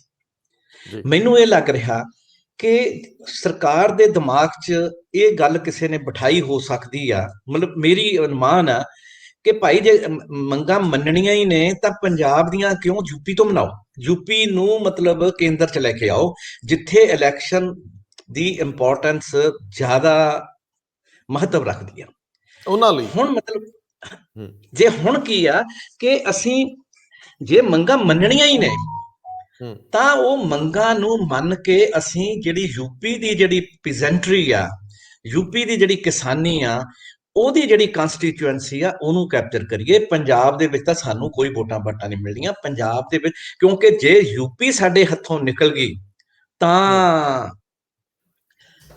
ਇਹ ਬਹੁਤ ਡੇਂਜਰਸ ਗੱਲ ਹੋਏਗੀ, ਕਿਉਂਕਿ ਯੂਪੀ ਹੀ ਰਿਪਰੈਜ਼ੈਂਟ ਕਰਦੀ ਆ ਇੰਡੀਆ ਦੇ ਹੂੰ ਇਲੈਕਟੋਰਲ ਸੀਨ ਨੂੰ। ਸੋ ਹੂੰ ਮੈਨੂੰ ਲੱਗ ਰਿਹਾ ਕਿ ਇਹ ਜਿਹੜੀ ਸ਼ਿਫਟ ਆਈ ਆ, ਇਹ ਜੀ ਬਹੁਤ ਸਿਗਨੀਫੀਕੈਂਟ ਸ਼ਿਫਟ ਆ ਜਿਹੜੀ ਪੰਜਾਬ ਤੋਂ ਯੂਪੀ ਵੱਲ ਨੂੰ ਗਈ ਆ। ਇਹਦੇ ਵਿੱਚ ਸਿਰਫ ਇਹ ਲੀਡਰਸ਼ਿਪ ਦੀ ਚੇਂਜ ਨਹੀਂ ਹੈ ਇਕੱਲੀ, ਕਿ ਪੰਜਾਬ ਦੇ ਲੀਡਰਸ ਦੇ ਵਿਜ਼ ਜਿਹੜਾ ਯੂਪੀ ਦੀ ਲੀਡਰਸ਼ਿਪ ਆ ਉਹ ਜ਼ਿਆਦਾ ਚਮਕ ਗਈ ਆ, ਟਕੈਤ ਸਾਹਿਬ ਜ਼ਿਆਦਾ ਚਮਕ ਹੋਏ ਨੇ। ਇਹ ਕਹਾਣੀ ਨਹੀਂ ਹੈ। ਕਹਾਣੀ ਤਾਂ ਇਹ ਵੀ ਆ ਕਿ ਤੁਸੀਂ ਆਪਾਂ ਜਦੋਂ ਦੇਖਦੇ ਤੇ ਹਰਿਆਣੇ ਤੇ ਯੂਪੀ ਦੇ ਵਿੱਚ ਜਿਹੜੇ ਕਿਸਾਨ ਨੇ ਉਹ ਕਿਸ ਲੈਵਲ ਤੱਕ ਜਥੇਬੰਦ ਹੋ ਰਹੇ ਨੇ, ਕਿੰਨੀਆਂ ਵੱਡੀਆਂ ਵੱਡੀਆਂ ਉੱਥੇ ਜਿਹੜੀਆਂ ਇਹ ਮਹਾ ਪੰਚਾਇਤਾਂ ਹੋ ਰਹੀਆਂ ਨੇ। ਸੋ ਮਤਲਬ ਇਹ ਜਿਹੜਾ ਯੂਪੀ ਦੇ ਵਿੱਚ ਜਿਹੜੀ ਕੰਸੋਲੀਡੇਸ਼ਨ ਤੇ ਹਰਿਆਣੇ ਦੇ ਵਿੱਚ ਤੇ ਰਾਜਸਥਾਨ ਦੇ ਕੁਝ ਹਿੱਸੇ ਦੇ ਵਿੱਚ ਜਿਹੜੀ ਇਹ ਹੋ ਰਹੀ ਆ, ਜਿਹੜੀ ਕਿਸਾਨੀ ਦੀ ਇਹ ਮਤਲਬ ਇੱਕ ਵੱਡੀ ਕੰਸਟੀਚੁਐਂਸੀ ਕ੍ਰੀਏਟ ਹੋ ਰਹੀ ਆ, ਇਹ ਸ਼ਾਇਦ ਮੈਨੂੰ ਲੱਗਦਾ ਕਿ ਉਸ ਕੰਸਟੀਚੁਐਂਸੀ ਨੂੰ ਕੈਪਚਰ ਕਰਨ ਦੀ ਪੋਲਿਟਿਕਸ ਇਸ ਵੇਲੇ ਸ਼ੁਰੂ ਹੋ ਚੁੱਕੀ ਹੈ। ਜੀ ਇਹਦਾ ਮਤਲਬ ਕਿ ਜਿਹੜੀ ਪੰਜਾਬ ਦੀ ਲੜਾਈ ਆ, ਇਹ ਅਖੀਰ ਦੇ ਵਿੱਚ ਪੰਜਾਬ 'ਚ ਸ਼ਿਫਟ ਹੋਊਗੀ। ਔਰ ਜਿਹੜਾ ਇਹ ਉਬਾਲ ਆ, ਇਹ ਕਿਤੇ ਦੁੱਧ ਦੇ ਉਬਾਲ ਵਰਗਾ ਤਾਂ ਨਹੀਂ ਰਹੂਗਾ। ਮੰਨ ਲਓ ਜੇਕਰ ਕਿਸਾਨੀ ਦੀ ਲੜਾਈ, ਹਰ ਕੋਈ ਚਾਹੁੰਦਾ ਹੈ ਕਿ ਇਹ ਕਿਸੇ ਸਿਰੇ ਲੱਗੇ, ਕਿਸਾਨਾਂ ਦੀਆਂ ਗੱਲਾਂ ਮੰਨ ਲਈਆਂ ਜਾਣ ਔਰ ਜ਼ਮੀਨ ਤੇ ਜਿਹੜੀ ਜ਼ਿੰਦਗੀ ਆ ਉਹ ਤੁਰਨੀ ਸ਼ੁਰੂ ਹੋ ਜੇ। ਦੂਜਾ ਪਹਿਲੂ ਇਹ ਹੈ ਕਿ ਜੇਕਰ ਇਹਨੂੰ ਯੂਪੀ ਦਾ ਚਿਹਰਾ ਬਣਾ ਕੇ, ਯੂਪੀ ਦੇ ਮਸਲੇ ਸਾਹਮਣੇ ਰੱਖ ਕੇ, ਯੂਪੀ ਦੇ ਲੋਕਾਂ ਨੂੰ, ਉੱਤਰ ਪ੍ਰਦੇਸ਼ ਦੇ ਲੋਕਾਂ ਨੂੰ, ਜਾਂ ਜਿੱਥੋਂ 85 ਸੀਟਾਂ ਆਉਂਦੀਆਂ ਨੇ ਉਹਨੂੰ ਧਿਆਨ 'ਚ ਰੱਖਦਿਆਂ ਜੇਕਰ ਉਹ ਗੱਲ ਮੰਨ ਲਈ ਜਾਂਦੀ ਹੈ ਕਿ ਅਸੀਂ ਤੁਹਾਡੇ ਨਾਲ ਹੈ, ਤੇ ਫਿਰ ਜਿਹੜੇ ਪੰਜਾਬ ਦੇ ਲੋਕਾਂ ਨੇ ਇੱਕ ਲੰਬਾ ਬਿਰਤਾਂਤ ਸਿਰਜਿਆ ਅੰਦੋਲਨ ਦਾ, ਇਹ ਪੰਜਾਬ 'ਚ ਆ ਕੇ ਮੁੜ ਕੇ ਇੱਥੋਂ ਦੀ ਸੱਤਾ ਲਈ ਕੁਝ ਕਰੂਗਾ, ਇੱਥੇ ਤਬਦੀਲੀ ਦਾ ਮੁੱਢ ਬਣੂਗਾ, ਜਾਂ ਇੱਥੇ ਇਹ ਅਨਾਰਕੀ ਦੇ ਰੂਪ 'ਚ ਵੀ ਆ ਸਕਦਾ ਹੈ, ਜਾਂ ਇਹ ਪੋਜ਼ਿਟਿਵ ਚੇਂਜ ਦੇ ਰੂਪ 'ਚ ਦੇਖੀਏ। ਪੰਜਾਬ ਦੇ ਸੱਤਾਧਾਰੀਆਂ ਨੂੰ ਇਹਨੂੰ ਐਡਰੈਸ ਕਿਵੇਂ ਕਰਦਿਆਂ ਦੇਖਦੇ ਹੋ? ਔਰ ਇਸ ਤੋਂ ਬਿਨਾਂ ਜਿਹੜੀ ਇਹ ਧੇਰਾ ਕਿਸਾਨੀ ਲੀਡਰਸ਼ਿਪ ਦੀ, ਇਹ ਪ੍ਰਸੰਗਿਕ ਰਹੂਗੀ ਕਿ ਨਹੀਂ ਰਹੂਗੀ? ਬਿਊਟੀਫੁਲ, ਬਹੁਤ ਵਧੀਆ ਗੱਲ ਆ। ਇਹ ਪੁਰਾਣੇ ਕੁਐਸਚਨ ਦੇ ਨਾਲ ਹੀ ਜੁੜੀ ਹੋਈ ਆ। ਜੇ ਅਸੀਂ ਇਹ ਦੇਖ ਲਈਏ ਕਿ यूपी ਦੀਆਂ ਮੰਗਾਂ ਮੰਨੀਆਂ ਗਈਆਂ, ਕਿਸਾਨੀ ਦੀਆਂ ਜਾਂ ਹਰਿਆਣੇ ਦੀਆਂ ਮੰਨੀਆਂ ਗਈਆਂ ਜਾਂ ਪੰਜਾਬ ਦੀਆਂ ਮੰਨੀਆਂ ਗਈਆਂ, ਤਾਂ ਇੱਕੋ ਹੀ ਗੱਲ ਆ, ਇਹਦੇ 'ਚ ਕੋਈ ਫਰਕ ਨਹੀਂ ਹੈ। ਕਿਸਾਨੀ ਦੀਆਂ ਨੇ ਜੀ ਜੀ। ਕਿਸਾਨੀ ਦੀਆਂ ਨੇ ਮੰਗਾਂ, ਇਹਦੇ ਨਾਲ ਕੋਈ ਫਰਕ ਨਹੀਂ ਪੈਂਦਾ। ਪਰ ਕੁਐਸਚਨ ਵੱਡਾ ਇਹ ਆ, ਜਿਹੜਾ ਬਹੁਤ ਦੇਰ ਪਹਿਲਾਂ ਜਦੋਂ ਇਹ ਕਿਸਾਨੀ ਸੰਘਰਸ਼ ਸ਼ੁਰੂਆਤ ਸੀ, ਆਪਣੀ ਗੱਲ ਹੋਈ ਸੀ, ਜਿਹਦੇ ਵਿੱਚ ਮੈਂ ਗੱਲ ਕਹੀ ਸੀ ਕਿ ਇਹ ਜਿਹੜੀ ਸਥਿਤੀ ਜੋ ਅਸੀਂ ਮੰਗ ਰਹੇ ਹਾਂ, ਉਹ ਸਥਿਤੀ ਨੂੰ ਹੋਰ ਵਿਗਾੜ ਵੱਲ ਲਿਜਾਣ ਨੂੰ ਰੁਕਣ ਲਈ ਕਰ ਰਹੇ ਹਾਂ। ਪਰ ਜਿਹੜੀ ਸਥਿਤੀ ਦੇ ਵਿੱਚੋਂ ਅਸੀਂ ਆ ਰਹੇ ਹਾਂ, ਉਹ ਸਥਿਤੀ ਵੀ ਖੂਬਸੂਰਤ ਨਹੀਂ ਸੀ, ਉੱਥੇ ਵੀ ਲੋਕ ਸੁਸਾਈਡ ਕਰ ਰਹੇ ਸੀ। ਸੋ ਮਤਲਬ ਮੁੜ ਕੇ ਕੁਐਸਚਨ ਫਿਰ ਉੱਥੇ ਹੀ ਆ ਜਾਣਾ ਕਿ ਜੇ ਇੰਨਾ ਵੱਡਾ ਜਿਹੜਾ ਉਭਾਰ ਹੋਇਆ, ਲੋਕਾਂ ਦੇ ਵਿੱਚ ਇੰਨੀ ਇੱਕ ਕੌਨਸ਼ੀਅਸਨੈਸ ਜਾਗੀ ਆ, ਤੁਸੀਂ ਦੇਖੋ ਕਿ ਮਤਲਬ ਇਹ ਲੋਕਾਂ ਦੀ ਕੌਨਸ਼ੀਅਸਨੈਸ ਨੂੰ ਮੈਂ ਇਸ ਕਰਕੇ ਕਹਿ ਰਿਹਾ ਕਿ ਇਹ ਲੀਡਰਸ ਦੀ ਨਹੀਂ ਹੈ। ਲੀਡਰਸ ਹੁਣ ਮਤਲਬ ਲੋਕਾਂ ਦੇ ਸਾਹਮਣੇ ਤੁੱਛ ਨੇ ਜੀ। ਜੇ ਕੋਈ ਲੀਡਰ ਇਹ ਚਾਹੇ ਕਿ ਮੈਂ ਐ ਕਰ ਦੂੰਗਾ, ਉਹ ਨਹੀਂ ਕਰ ਸਕਦਾ। ਇਹਦੇ ਵਿੱਚ ਲੋਕਾਂ ਦਾ ਜਿਹੜਾ ਪ੍ਰੈਸ਼ਰ ਆ, ਔਰ ਲੋਕਾਂ ਦਾ ਡਾਈਵਰਸਿਫਾਈਡ ਪ੍ਰੈਸ਼ਰ ਆ ਜਿਹੜਾ, ਉਹ ਬਹੁਤ ਸਟਰੋਂਗ ਆ। ਉਹ ਕਿਸੇ ਵੀ ਲੀਡਰ ਨੂੰ, ਕਿਸੇ ਵੀ ਧਿਰ ਨੂੰ ਕਿਸੇ ਪਾਸੇ ਖਿਸਕਣ ਨਹੀਂ ਦੇਣਗੇ। ਪਰ ਜਿਹੜੀ ਚੀਜ਼ ਅਸੀਂ ਹੁਣ ਤੱਕ ਸਾਰਾ ਧਿਆਨ ਦਿੱਤਾ ਹੋਇਆ ਪੋਲਿਟਿਕਸ ਵੱਲ, ਕਿ ਪੋਲਿਟਿਕਸ ਹੀ ਮਤਲਬ ਪੋਲਿਟਿਕਸ ਹੀ ਕਰੇਗੀ, ਕੋਈ ਸ਼ੱਕ ਨਹੀਂ। ਮੈਂ ਪੋਲਿਟਿਕਸ ਤੋਂ ਮਤਲਬ ਪੋਲੀਟੀਕਲ ਪਾਰਟੀਆਂ ਹੀ ਸ਼ਾਇਦ ਸਾਨੂੰ ਕਿਸੇ ਦਿਸ਼ਾ ਵੱਲ ਲੈ ਕੇ ਜਾ ਸਕਦੀਆਂ ਨੇ ਪੰਜਾਬ ਨੂੰ। ਇਹ ਜਿਹੜੀ ਕਹਾਣੀ ਆ, ਜਾਂ ਸਟੇਟ ਹੀ ਸਾਨੂੰ ਕਿਸੇ ਦਿਸ਼ਾ ਵੱਲ ਲੈ ਕੇ ਜਾ ਸਕਦੀ ਆ, ਇਹ ਸ਼ਾਇਦ ਅਸੀਂ ਹੁਣ ਜਿਹੜੇ ਲੋਕ ਨੇ ਉਹਨਾਂ ਨੂੰ ਇਹ ਸੋਚਣ ਦੀ ਲੋੜ ਆ ਕਿ ਭਾਈ ਦੋ ਧਿਰਾਂ ਤਾਂ ਅਸੀਂ ਪਰਖ ਲੀਆਂ। ਸਟੇਟ ਨੇ ਕੀ ਰੋਲ ਕੀਤਾ ਐਗਰੀਕਲਚਰ ਦੇ ਵਿੱਚ, ਜਾਂ ਪੰਜਾਬ ਦੀ ਆਪਾਂ ਜੇ ਗੱਲ ਕਰੀਏ ਕਿ ਪੰਜਾਬ ਦੇ ਲੋਕਾਂ ਦੇ ਦੁੱਖ ਦਰਦ ਦੂਰ ਕਰਨ ਲਈ, ਪਾਰਟਿਕੂਲਰਲੀ ਕਿਸਾਨੀ ਦੇ ਦੁੱਖ ਦਰਦ ਦੂਰ ਕਰਨ ਲਈ, ਜਾਂ ਯੂਥ ਦੇ ਦੁੱਖ ਦਰਦ ਦੂਰ ਕਰਨ ਲਈ ਜਿਹੜੀ ਸਟੇਟ ਆ, ਜਾਂ ਜਿਹੜੀਆਂ ਪੋਲੀਟੀਕਲ ਪਾਰਟੀਆਂ ਨੇ, ਉਹਨਾਂ ਨੇ ਕੀ ਕੀਤਾ? ਉਹਨਾਂ ਨੇ ਸਥਿਤੀ ਨੂੰ ਖੂਬਸੂਰਤੀ ਵੱਲ ਨਹੀਂ ਲੈ ਕੇ ਗਏ, ਉਹ ਬਦਸੂਰਤੀ ਵੱਲ ਨਹੀਂ ਲੈ ਕੇ ਗਏ। ਉਹਨਾਂ ਨੇ ਸਿਚੁਏਸ਼ਨ ਨੂੰ ਬਹੁਤ ਵਧੀਆ ਢੰਗ ਨਾਲ ਹੈਂਡਲ ਨਹੀਂ ਕੀਤਾ, ਜਾਂ ਉਹਨਾਂ ਦੇ ਵਿੱਚ ਸਮਰੱਥਾ ਨਹੀਂ ਹੈ, ਜਾਂ ਉਹਦੇ ਕੋਈ ਵੀ ਸੈਂਕੜੇ ਕਾਰਨ ਹੋ ਸਕਦੇ ਨੇ। ਹੋ ਸਕਦਾ ਸਟੇਟ ਦੀ ਇਹ ਜਵਾਬ ਹੋਵੇ ਕਿ ਸਟੇਟ ਕੋਲ ਉਹਨੀਆਂ ਪਾਵਰਸ ਹੀ ਨਹੀਂ ਹੈ। ਚਲੋ ਆਪਾਂ ਇਹੀ ਗੱਲ ਕਹੀਏ ਕਿ ਜਿਹੜੀ ਸਟੇਟ ਆ ਉਹ ਫੇਲ ਹੋਈ ਆ ਪੰਜਾਬ ਦੇ ਦੁੱਖ ਦਰਦ ਨੂੰ ਦੂਰ ਕਰਨ ਦੇ ਵਿੱਚ। ਦੂਸਰੇ ਪਾਸੇ ਅਸੀਂ ਦੇਖ ਰਹੇ ਹਾਂ ਕਿ ਜਿਸ ਦਿਸ਼ਾ ਵੱਲ ਅਸੀਂ ਜਾ ਰਹੇ ਹਾਂ, ਜਿੱਥੇ ਸਟੇਟ ਆਪਣਾ ਸਾਰੀ ਰਿਸਪੌਂਸਿਬਿਲਿਟੀ ਕਾਰਪੋਰੇਟ ਦੇ ਉੱਤੇ ਸਿੱਟਣਾ ਚਾਹੁੰਦੀ ਆ, ਤੇ ਕੀ ਕਾਰਪੋਰੇਟ ਦਾ ਜਿਹੜਾ ਬਿਹੇਵੀਅਰ ਆ ਦੁਨੀਆ ਦੇ ਵਿੱਚ, ਅਸੀਂ ਉਹ ਵੀ ਦੇਖ ਸਕਦੇ ਆ ਪਿਛਲੇ 2008 ਤੋਂ ਬਾਅਦ, ਜਾਂ ਮਤਲਬ ਹਿੰਦੁਸਤਾਨ ਦੇ ਵਿੱਚ ਵੀ ਦੇਖ ਸਕਦੇ ਆ, ਪੰਜਾਬ ਦੇ ਵਿੱਚ ਵੀ ਦੇਖ ਸਕਦੇ ਆ ਕਿ ਉਹਨੇ ਲੋਕਾਂ ਦੇ ਦੁੱਖ ਦਰਦ ਦੂਰ ਕਰਨ ਦੇ ਵਿੱਚ, ਲੋਕਾਂ ਦੀ ਪ੍ਰੀਕੈਰਿਟੀ ਦੂਰ ਕਰਨ ਦੇ ਵਿੱਚ, ਲੋਕਾਂ ਦੀ ਇਨਇਕੁਐਲਿਟੀ ਦੂਰ ਕਰਨ ਦੇ ਵਿੱਚ, ਅਨਐਮਪਲੋਇਮੈਂਟ ਦੂਰ ਕਰਨ ਦੇ ਵਿੱਚ, ਇਹ ਸਾਰੀਆਂ ਜਿਹੜੀਆਂ ਸਮੱਸਿਆਵਾਂ ਨੇ, ਉਹਨੇ ਕੋਈ ਰੋਲ ਪਲੇ ਕੀਤਾ? ਉਹਨੇ ਵੀ ਰੋਲ ਪਲੇ ਕੀਤਾ। ਹੁਣ ਸੋ ਦੇਖਣ ਵਾਲੀ ਗੱਲ ਇਹ ਆ ਕਿ ਸਟੇਟ ਵੀ ਫੇਲ ਹੋ ਗਈ, ਕਾਰਪੋਰੇਟ ਵੀ ਫੇਲ ਹੋ ਗਿਆ, ਤਾਂ ਕਿਸਾਨ ਜਾਂ ਪੰਜਾਬ ਦਾ ਬੰਦਾ ਕਿਹਦੇ ਵੱਲ ਦੇਖੇ ਜੀ? ਤੀਜੀ ਧਿਰ ਕੀ ਮਤਲਬ ਸਾਨੂੰ ਲੱਭਣੀ ਪਊਗੀ। ਭਾਈ ਇਹ ਦੋਨੋਂ ਤਾਂ ਧਿਰਾਂ ਫੇਲ ਹੋ ਗਈਆਂ, ਤੀਜੀ ਧਿਰ ਕਿਹੜੀ ਆ? ਤੀਜੀ ਧਿਰ ਉਹ ਆ ਜਿਹੜੀ ਬਾਰਡਰਾਂ ਤੇ ਬੈਠੀ ਆ। ਕੀ ਉਹ ਧਿਰ ਆਰਗੇਨਾਈਜ਼ ਹੋ ਕੇ ਕਿਸੇ ਨਵੇਂ ਏਜੰਡੇ ਤੇ ਕੰਮ ਕਰਨ ਦੇ ਕਾਬਿਲ ਹੈ? ਇਹਦੇ ਲਈ ਉਹ ਕਾਬਲੀਅਤ ਕੀ ਆ? ਉਹ ਕਾਬਲੀਅਤ ਹੈਗੀ ਪੰਜਾਬ ਦਾ ਇੰਟੈਲੀਜੈਂਸ ਆ। ਕੀ ਪੰਜਾਬ ਦਾ ਇੰਟੈਲੀਜੈਂਸ ਆ ਸਿਰਫ ਇਹੀ ਗੱਲ ਦੇ ਉੱਤੇ ਲੱਗਿਆ ਹੋਇਆ ਕਿ ਭਾਈ ਇਹਨਾਂ ਦਾ ਇਹ ਕਾਨੂੰਨ ਵਧੀਆ ਨੇ, ਭਾਈ ਇਹ ਕਾਨੂੰਨ ਬਹੁਤ ਮਾੜੇ ਨੇ, ਇਹਨਾਂ ਨੂੰ ਰੱਖ ਲਓ, ਇਹ ਕੁਝ ਸੁਧਾਰ ਕਰ ਦੇਣਗੇ, ਜਾਂ ਇਹਨਾਂ ਨੂੰ ਹਟਾ ਦਿਓ, ਅਸੀਂ ਬਚ ਜਾਾਂਗੇ? ਕੀ ਪੰਜਾਬ ਦਾ ਜਿਹੜਾ ਇੰਟੈਲੀਜੈਂਸ ਆ, ਪੰਜਾਬ ਦਾ ਇਕਨੋਮਿਸਟ ਆ, ਪੰਜਾਬ ਦਾ ਥਿੰਕਰ ਆ, ਉਹਦਾ ਰੋਲ ਮਤਲਬ ਇਹੀ ਰਹਿ ਗਿਆ ਦੋਨਾਂ ਦੇ ਵਿੱਚੋਂ ਇੱਕ ਨੂੰ ਸਿਲੈਕਟ ਕਰਨਾ? ਜਿਵੇਂ ਅਸੀਂ ਕਹਿ ਦਿੰਦੇ ਆ ਯਾਰ ਦੋਨੋਂ ਹੀ ਕੈਂਡੀਡੇਟ ਮਾੜੇ ਨੇ, ਕਿਹਨੂੰ ਸਿਲੈਕਟ ਕਰੀਏ? ਅਸੀਂ ਜਿਹੜਾ ਘੱਟ ਮਾੜਾ ਉਹਨੂੰ ਸਿਲੈਕਟ ਕਰ ਲੈਂਦੇ। ਨਹੀਂ, ਸਾਨੂੰ ਤੀਸਰੇ ਬਦਲ ਬਾਰੇ ਸੋਚਣਾ ਪਊਗਾ ਕਿ ਜਿਹੜਾ ਪੰਜਾਬ ਉੱਥੇ ਬੈਠਾ ਹੋਇਆ, ਜਿਹੜਾ ਬਾਰਡਰਾਂ ਦੇ ਉੱਤੇ, ਉਹ ਆਪਣੇ ਆਪ ਨੂੰ ਕਿਵੇਂ ਆਰਗੇਨਾਈਜ਼ ਕਰੇ ਤਾਂ ਕਿ ਉਹ ਆਪਣੇ ਦੁੱਖ ਦਰਦਾਂ ਨੂੰ ਦੂਰ ਕਰਨ ਲਈ ਆਪਣੀ ਸ਼ਕਤੀ ਨੂੰ, ਆਪਣੀ ਕਮਿਊਨਿਟੀ ਦੀ ਸ਼ਕਤੀ ਨੂੰ ਯੂਜ਼ ਕਰੇ, ਤੇ ਇਹ ਦੋਨਾਂ ਤੋਂ ਜਿਹੜੀ ਡਿਪੈਂਡੈਂਸ ਆ ਉਹ ਘਟਾਵੇ, ਜਾਂ ਇਹਨਾਂ ਵੱਲ ਦੇਖਣਾ ਕਿਸੇ ਹੱਦ ਤੱਕ ਦੂਰ ਕਰੇ ਕਿ ਭਾਈ ਜੇ ਤੁਸੀਂ ਸਾਡਾ ਕੋਈ ਦੁੱਖ ਦਰਦ ਦੂਰ ਨਹੀਂ ਕਰ ਸਕਦੇ, ਤਾਂ ਮਤਲਬ ਅਸੀਂ ਆਪਣੇ ਦੁੱਖ ਦਰਦ ਨੂੰ ਦੂਰ ਕਰਨ ਲਈ ਆਪਣੇ ਆਪ ਨੂੰ ਆਰਗੇਨਾਈਜ਼ ਕਰ ਰਹੇ ਹਾਂ। ਆਰਗੇਨਾਈਜ਼ ਇਸ ਲਈ ਨਹੀਂ ਕਰ ਰਹੇ ਕਿ ਅਸੀਂ ਸਿਰਫ ਸੰਘਰਸ਼ ਜਿਹੜਾ ਕਰਨਾ ਉਹ ਸਿਰਫ ਨਾਅਰੇ ਮਾਰਨਾ ਜਾਂ ਲੜਾਈ ਲੜਨਾ ਨਹੀਂ ਹੁੰਦਾ। ਸੰਘਰਸ਼ ਹੋਣਾ ਇੱਕ ਨਵੇਂ ਖੂਬਸੂਰਤ ਭਵਿੱਖ ਦੀ ਸਿਰਜਣਾ ਕਰਨਾ ਵੀ ਇੱਕ ਬਹੁਤ ਵੱਡਾ ਸੰਘਰਸ਼ ਹੈਗਾ, ਜਿਹਦੇ ਲਈ ਮੈਂ ਸਮਝਦਾ ਇੱਥੇ ਸਭ ਤੋਂ ਵੱਡੀ ਜਿਹੜੀ ਫੇਲਿਅਰ ਹੈਗੀ ਆ ਉਹ ਪੋਲੀਟੀਕਲ ਪਾਰਟੀਆਂ ਨਾਲੋਂ ਵੀ ਵੱਡੀ ਫੇਲਿਅਰ ਹੈਗੀ ਆ, ਉਹ ਪੰਜਾਬ ਦੇ ਇੰਟੈਲੀਜੈਂਸੀਆ ਦੀ ਫੇਲਿਅਰ ਹੈਗੀ ਆ, ਜਿਹੜੀ ਪੰਜਾਬ ਨੂੰ ਕੋਈ ਨਵਾਂ ਮਾਰਗ ਨਹੀਂ ਦੇ ਸਕੀ, ਕੋਈ ਨਵੀਂ ਸੋਚ ਨਹੀਂ ਦੇ ਸਕੀ, ਕੋਈ ਨਵਾਂ ਰਾਹ ਨਹੀਂ ਦਿਖਾ ਸਕੀ। ਸੋ ਮਤਲਬ ਇਸ ਵੇਲੇ ਪੰਜਾਬ ਦੇ ਲੋਕਾਂ ਨੂੰ ਮਤਲਬ ਜਿਵੇਂ ਤੁਸੀਂ ਬਹੁਤ ਖੂਬਸੂਰਤ ਰੋਲ ਪਲੇ ਕਰ ਰਹੇ ਹੋ ਔਰ ਕਰ ਸਕਦੇ ਹੋ ਕਿ ਲੋਕਾਂ ਨੂੰ ਮਤਲਬ ਇਹ ਛੱਡੀਏ ਕਿ ਜਿਹੜੇ ਕੋਈ ਯੂਨੀਵਰਸਿਟੀਆਂ ਇਹ ਰੋਲ ਪਲੇ ਕਰਨਗੀਆਂ, ਕੋਈ ਸਰਕਾਰਾਂ ਇਹ ਰੋਲ ਪਲੇ ਕਰਨਗੀਆਂ, ਕੋਈ ਡਿਪਾਰਟਮੈਂਟਸ ਪਲੇ ਕਰਨਗੇ। ਹੁਣ ਤਾਂ ਮਤਲਬ ਸਾਰਾ ਕੁਝ ਇਹ ਲੋਕਾਂ ਦੇ ਹੱਥ 'ਚ ਆ ਤੇ ਅਸੀਂ ਇਹ ਦੇਖੀਏ, ਅਸੀਂ ਇਸ ਏਜੰਡੇ ਤੇ ਚੱਲੀਏ, ਅਸੀਂ ਇਹ ਮੂਵਮੈਂਟ ਖੜੀ ਕਰੀਏ ਕਿ ਦੱਸੋ ਬਈ ਕੀ ਪੋਸੀਬਲ ਹੈਗਾ। ਹੁਣ ਮਤਲਬ 3 ਧਿਰਾਂ ਨੇ, ਇੱਕ ਪਿੱਛੇ ਜੇ ਕਿਤਾਬ ਆਈ ਆ ਮਤਲਬ ਰਘੂ ਰਾਜਨ ਦੀ, ਉਹਦੇ ਵਿੱਚ ਉਹਨਾਂ ਨੇ 3 ਪਿਲਰਸ ਆਇਡੈਂਟੀਫਾਈ ਕੀਤੇ ਨੇ ਸੋਸਾਇਟੀ ਦੇ। ਸਾਰੇ ਅਸੀਂ ਸ਼ੁਰੂ ਤੋਂ ਇਹੀ ਗੱਲ ਕਰਦੇ ਹਾਂ, ਇੱਕ ਸਟੇਟ ਹੁੰਦੀ ਆ, ਇੱਕ ਮੰਡੀ ਹੁੰਦੀ ਆ ਤੇ ਤੀਜਾ ਕਮਿਊਨਿਟੀ ਹੁੰਦੀ ਆ। ਤੇ ਪਿਛਲਾ ਜਿਹੜਾ ਟਾਈਮ ਹੈਗਾ ਉਹਦੇ ਵਿੱਚ ਕਮਿਊਨਿਟੀ ਨੂੰ ਨਜ਼ਰ ਅੰਦਾਜ਼ ਕਰਕੇ ਸਟੇਟ ਤੇ ਜਿਹੜੀ ਕਾਰਪੋਰੇਟ ਆ ਜਾਂ ਮੰਡੀ ਆ ਬਹੁਤ ਪਾਵਰਫੁਲ ਹੋਏ ਨੇ। ਸਟੇਟ ਜਿਹੜੀ ਕਮਿਊਨਿਟੀ ਆ ਇਹਨੂੰ ਅਸੀਂ ਬਿਲਕੁਲ ਇਗਨੋਰ ਕਰ ਦਿੱਤਾ। ਕਮਿਊਨਿਟੀ ਦੀ ਰਿਵਾਈਵਲ ਜ਼ਰੂਰੀ ਆ, ਕਮਿਊਨਿਟੀ ਦੀ ਐਮਰਜੈਂਸ ਜ਼ਰੂਰੀ ਆ, ਕਮਿਊਨਿਟੀ ਦਾ ਆਪਣੇ ਆਪ ਨੂੰ ਪਛਾਣਨਾ ਜ਼ਰੂਰੀ ਆ। ਜਿਵੇਂ ਕਿ ਉਹਨਾਂ ਨੇ ਬਾਰਡਰਸ ਦੇ ਉੱਤੇ ਜਾ ਕੇ ਆਪਣੇ ਆਪ ਨੂੰ ਪਛਾਣਿਆ, ਹੁਣ ਉਹਨਾਂ ਨੂੰ ਆਪਣੇ ਆਪ ਨੂੰ ਰੀਆਰਗੇਨਾਈਜ਼ ਕਰਕੇ ਪੰਜਾਬ ਦੀ ਜਿਹੜੀ ਇਕਨੋਮੀ ਆ ਉਹ ਕਮਿਊਨਿਟੀ ਬੇਸ ਬਣਾਉਣੀ ਪਏਗੀ।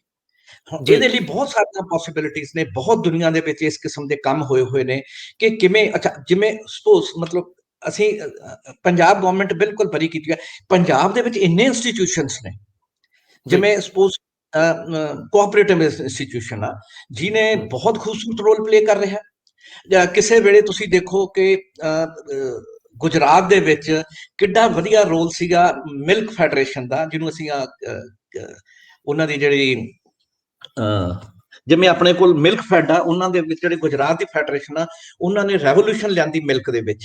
ਸਾਡੇ ਕੋਲ ਵੀ ਮਿਲਕ ਫੈਡ ਨੇ ਬਹੁਤ ਰੋਲ ਪਲੇ ਕੀਤਾ। ਸਾਡੇ ਕੋਲ ਵੀ ਇਹ ਜਿਹੜੀਆਂ ਮਤਲਬ ਕੋਆਪਰੇਟਿਵ ਜਿਹੜਾ ਸੈਕਟਰ ਆ, ਕੋਆਪਰੇਟਿਵ ਸਪਿਰਿਟ ਇਹਨੇ ਬਹੁਤ ਕੁਝ ਕੀਤਾ। ਪਰ ਹੌਲੀ ਹੌਲੀ ਮਤਲਬ ਹੁਣ ਦੀ ਸਰਕਾਰ ਦੀ ਨਹੀਂ, ਬਹੁਤ ਲੰਮੇ ਸਮੇਂ ਤੋਂ ਇਹ ਜਿਹੜਾ ਕੋਆਪਰੇਟਿਵ ਸੈਕਟਰ ਆ ਇਹਨੂੰ ਅਸੀਂ ਤੋੜਦੇ ਭੰਨਦੇ ਤੇ ਨਕਾਰਦੇ ਚਲੇ ਗਏ ਆ।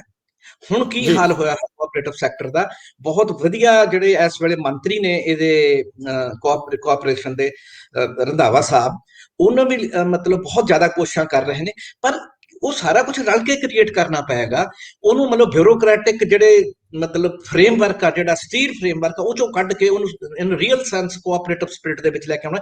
ਸੋ ਅਸੀਂ ਦੇਖ ਸਕਦੇ ਹਾਂ ਕਿ ਕਿੰਨੀਆਂ ਪੋਸੀਬਿਲਿਟੀਜ਼ ਪਈਆਂ ਹੋਈਆਂ ਨੇ ਪੰਜਾਬ ਦੇ ਵਿੱਚ, ਜਿਹਦੇ ਰਾਹੀਂ ਕਿਸਾਨ ਆਪਣੇ ਆਪ ਦਾ ਆਪ ਹੀ ਦੁੱਖ ਦਰਦ ਦੂਰ ਕਰ ਸਕਦੇ ਨੇ। ਸੋ ਇਸ ਦਸ਼ਾ ਦੇ ਵਿੱਚ ਵੀ ਸਾਨੂੰ ਦੇਖਣ ਦੀ ਜ਼ਰੂਰਤ ਹੈਗੀ। ਮੈਂ ਇੱਕ ਬਹੁਤ ਅਹਿਮ ਸਵਾਲ, ਕਿਉਂਕਿ ਅਸੀਂ ਅਲਾਰੂ ਬਿਰਤੀ ਦਾ ਸ਼ਿਕਾਰ ਹੋ ਜਾਂਦੇ ਹਾਂ ਜਦੋਂ ਵੀ ਕੋਈ ਇਨ ਡੈਪਥ ਗੱਲ ਕਰਦਾ ਹੈ, ਜਦੋਂ ਕੋਈ ਗੱਲ ਇਤਿਹਾਸਕ ਵਰਤਾਰਿਆਂ ਦੇ ਨਜ਼ਰੀਓਂ ਕਰਦਾ ਹੈ ਤੇ ਸਾਡੇ ਲੋਕ ਕਾਹਲੀ ਦੇ ਵਿੱਚ ਉਹਨੂੰ ਖਿਤਾਬ ਦੇਣ ਲੱਗ ਜਾਂਦੇ ਆ, ਧਮਗੇ ਵੰਡਣ ਲੱਗ ਜਾਂਦੇ ਆ। ਔਰ ਅਸੀਂ ਆਪਣੇ ਬਹੁਤ ਸਾਰੇ ਲੋਕਾਂ ਨੂੰ ਗਵਾ ਵੀ ਲਿਆ ਸੋਸ਼ਲ ਮੀਡੀਆ ਦੇ ਉੱਤੋਂ ਇਹਨਾਂ ਕਾਰਨਾਂ ਕਰਕੇ। ਲੇਕਿਨ ਮੈਂ ਡੈਫੀਨੇਟਲੀ ਉਹਨਾਂ ਲੋਕਾਂ ਨੂੰ ਵੀ ਬਹੁਤ ਸਨਮਾਨ ਦਿੰਦਾ। ਸਾਡੇ ਨਾਲ ਪੰਮੀ ਬਾਈ ਜੀ ਜੁੜੇ ਆ, ਜਿਨ੍ਹਾਂ ਨੇ ਆਪਣੇ ਜੀਵਨ ਦਾ ਇਸ ਦੌਰ ਦੇ ਵਿੱਚ ਬਹੁਤ ਬਿਹਤਰੀਨ ਰੋਲ ਪਲੇ ਕੀਤਾ ਔਰ ਸੰਤੁਲਿਤ ਰੋਲ ਪਲੇ ਕੀਤਾ ਹੈ। ਖੂਬਸੂਰਤ ਹਸਤੀਆਂ ਦਾ ਸਾਡੇ ਨਾਲ ਤੁਰਨਾ ਇੱਕ ਤਰ੍ਹਾਂ ਨਾਲ ਵਾਹਕ ਹੁੰਦਾ ਹੈ ਉਹਨਾਂ ਚੰਗੇ ਵਿਚਾਰਾਂ ਨੂੰ ਅੱਗੇ ਲੈ ਕੇ ਜਾਣ ਦਾ। ਸਰਦਾਰ ਸਾਹਿਬ, ਮੈਂ ਆਖਰੀ ਸਵਾਲ ਹੀ ਹੈ ਲੇਕਿਨ ਇਹ ਵਿਸਥਾਰ ਵੀ ਮੰਗਦਾ ਹੈ ਕਿ ਜਦੋਂ ਕਿਸੇ ਅੰਦੋਲਨ ਨੂੰ ਦੇਖਿਆ ਜਾਂਦਾ ਹੈ ਤਾਂ ਉਸ ਖਿੱਤੇ ਦੀ ਇਤਿਹਾਸਕਤਾ ਤੁਸੀਂ ਅੱਖੋਂ ਓਲੇ ਨਹੀਂ ਕਰ ਸਕਦੇ। ਜਦੋਂ ਅਸੀਂ ਲੋਕ ਕਿਸੇ ਇੱਕ ਕਿਤਾਬ ਤੋਂ ਰਾਏ ਬਣਾਉਣ ਲੱਗਦੇ ਹਾਂ ਤੇ ਅਸੀਂ ਡੈਫੀਨੇਟਲੀ ਇੱਕ ਅਲਾਰੂ ਬਿਰਤੀ ਦਾ ਸ਼ਿਕਾਰ ਹੁੰਦੇ ਹਾਂ। ਜੇਕਰ ਤੁਸੀਂ ਬਲੂ ਸਟਾਰ ਆਪਰੇਸ਼ਨ ਦੀਆਂ ਘਟਨਾਵਾਂ ਨੂੰ ਦੇਖਦੇ ਹੋ, ਤੁਸੀਂ ਤਾਂ ਨੇੜਿਓਂ ਦੇਖਿਆ, ਜਿਹੜੀ ਸਰਕਾਰੀ ਧਿਰ ਹੈ ਉਹਨੇ ਵੀ ਜਿਹੜੀਆਂ ਕਿਤਾਬਾਂ ਲਿਖੀਆਂ ਨੇ ਉਹਦੇ ਵਿੱਚ ਜਿਹੜੀ ਸਾਡੀ ਲੀਡਰਸ਼ਿਪ ਹੈ ਉਹਦਾ ਇਹ ਪੱਖ ਉੱਭਰ ਕੇ ਸਾਹਮਣੇ ਆਇਆ।